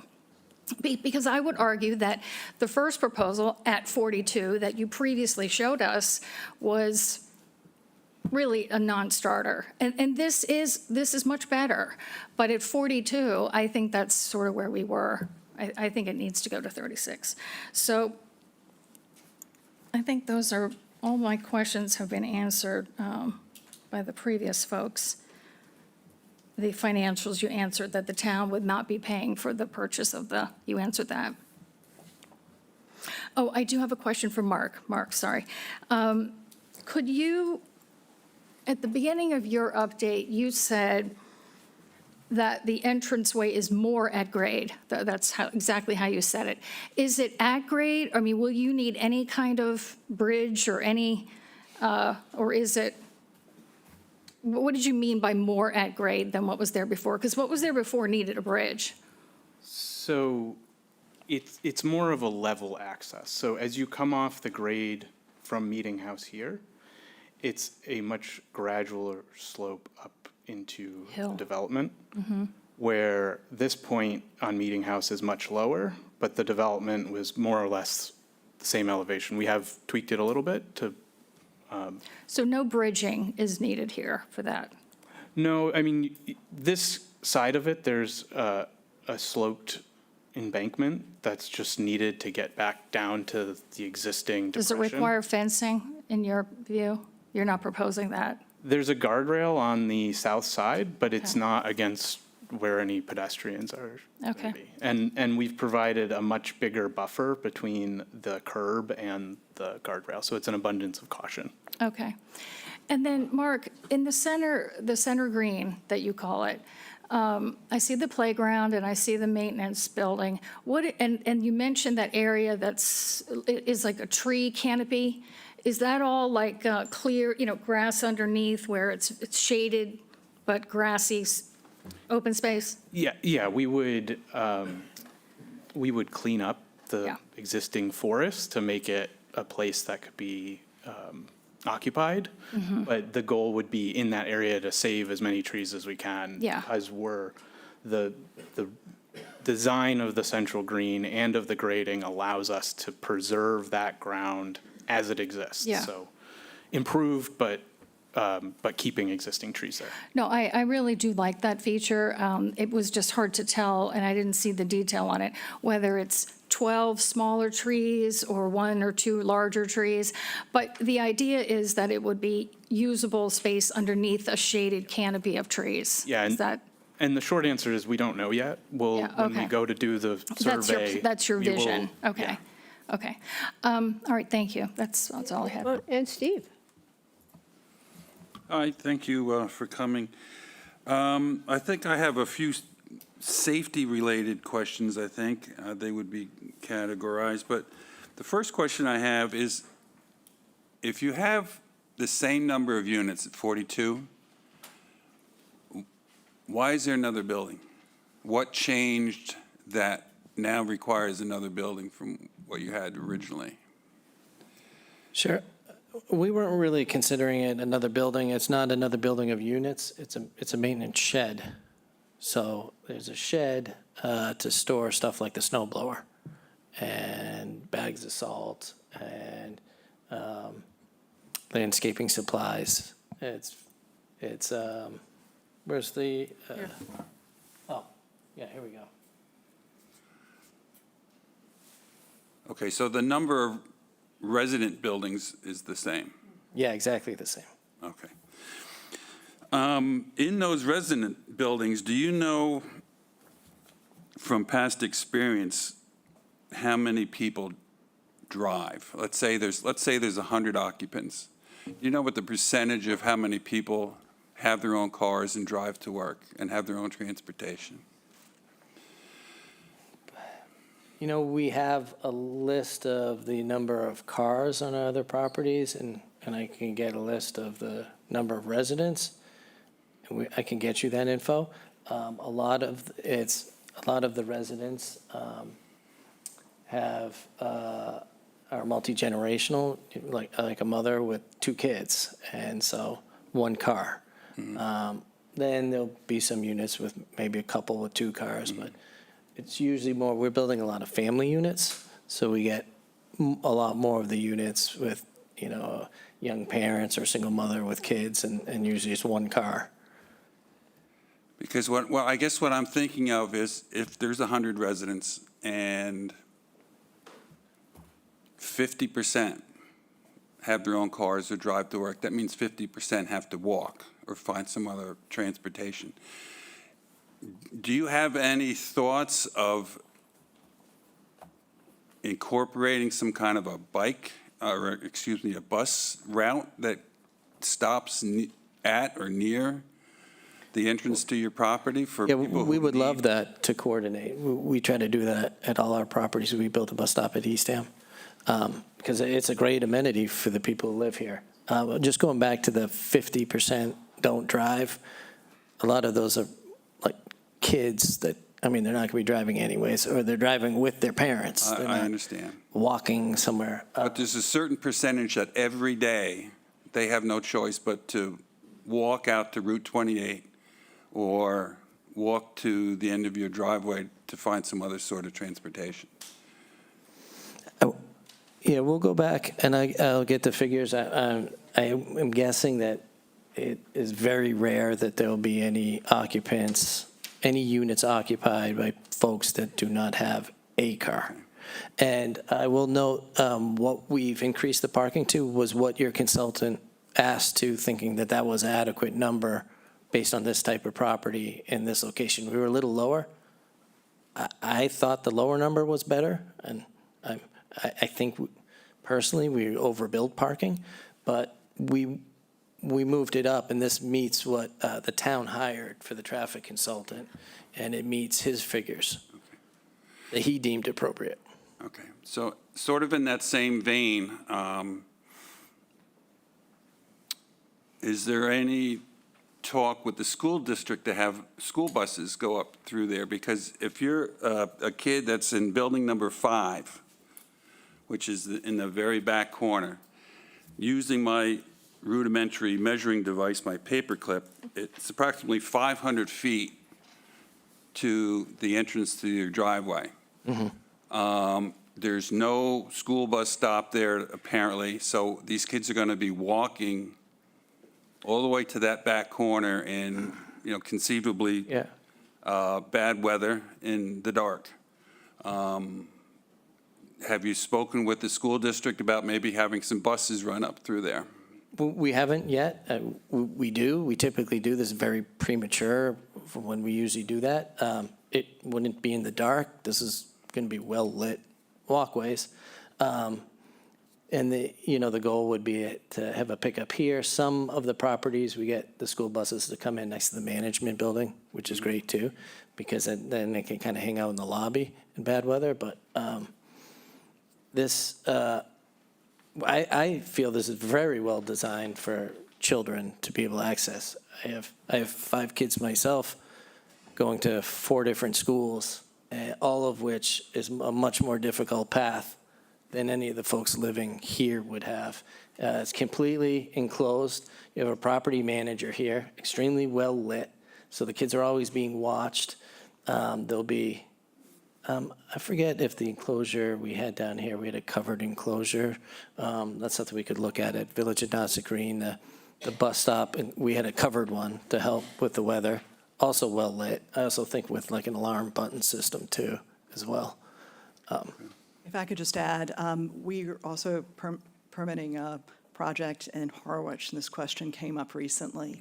I'll second what Rio said. It was premature. We reached out to the school district, and they will want to designate the site for the pickup when the building's built and tenants are there. But what we did ahead of time is to look to obvious places where the bus stop could be on site. Okay. Steve, if I might interject, they're not going to pick you up. And we've had that problem on Stage Island, family of 4 children. Take them down, and we'll pick them up in front of the Coast Guard station, from my house to the Coast Guard station. Too bad. Okay. It's just not in the dollars and cents. Okay. All right.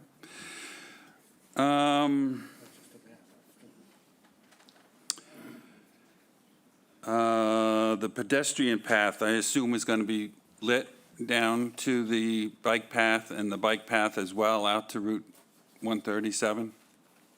Yes. Well, we don't have control over the bike path, so Well, you're sort of incorporating it into your infrastructure, so I would think that if you're going to maintain it and plow snow, you're also going to have to provide some sort of safety measures also. we can have that discussion with the town, but I can't guarantee that we can do that. Okay. And the sidewalk along Meeting House Road, which I think everybody here has mentioned.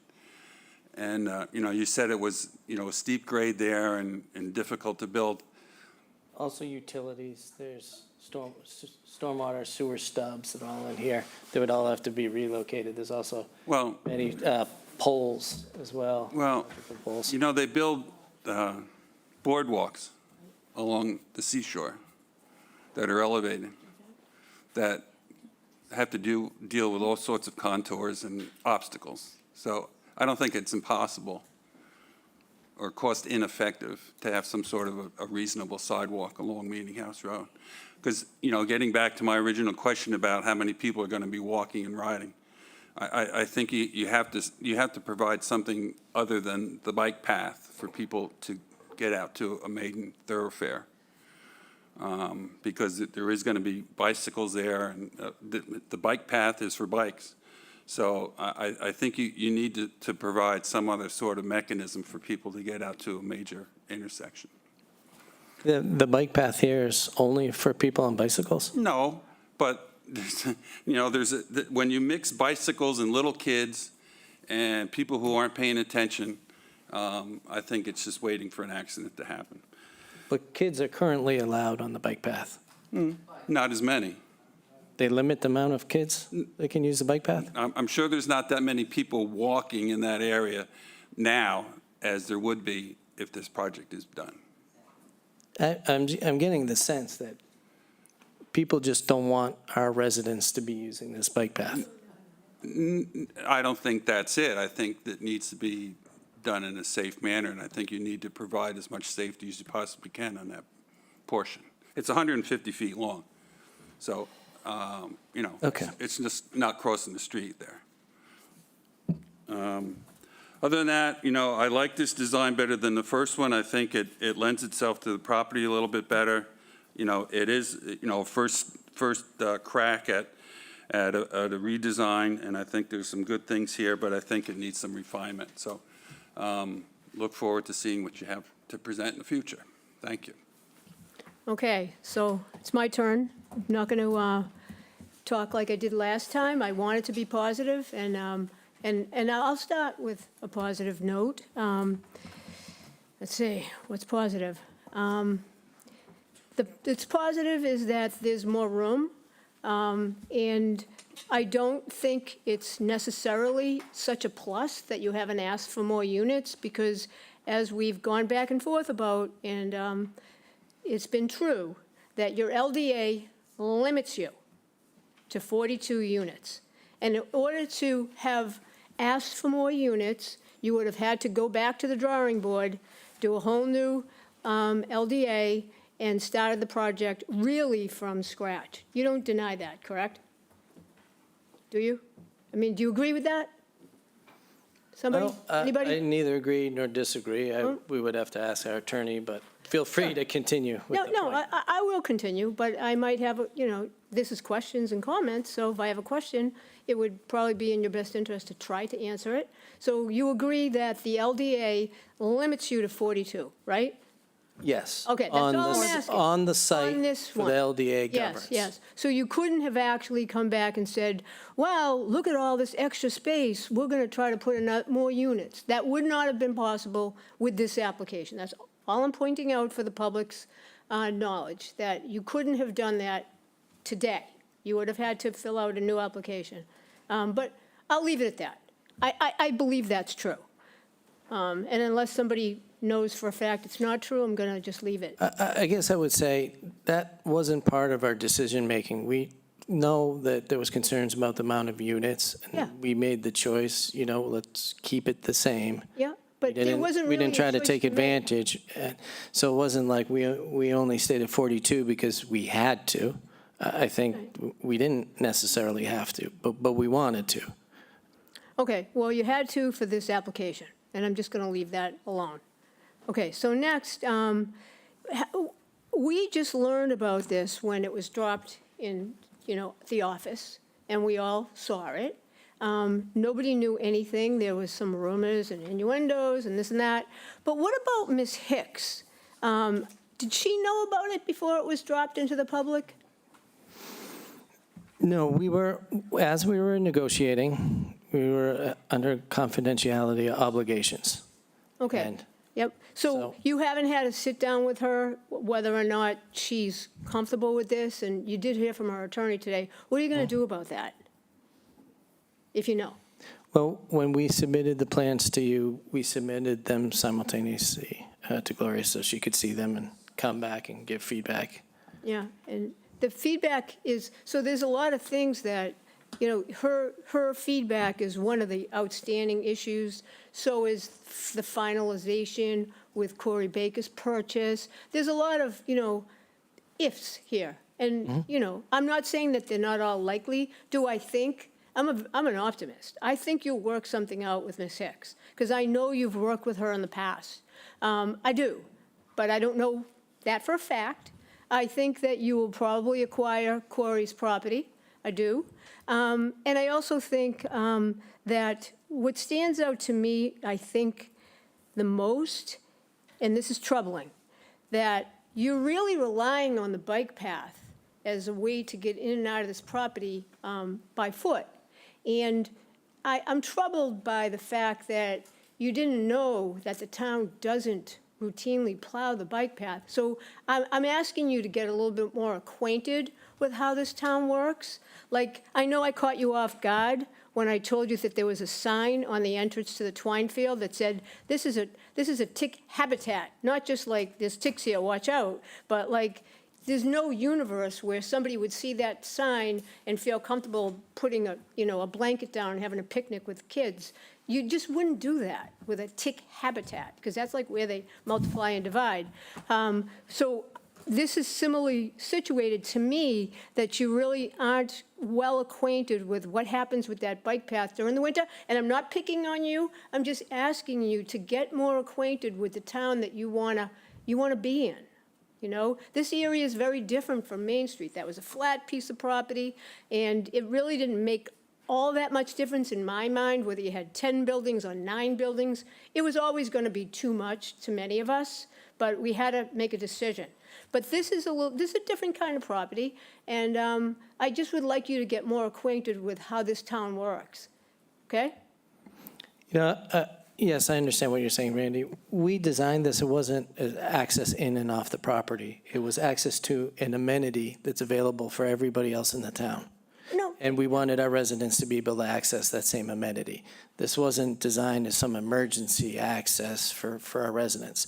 So if it was, yeah, we would have investigated that further. We would have talked with the fire department. But this was always anticipated as, hey, this is such a great amenity.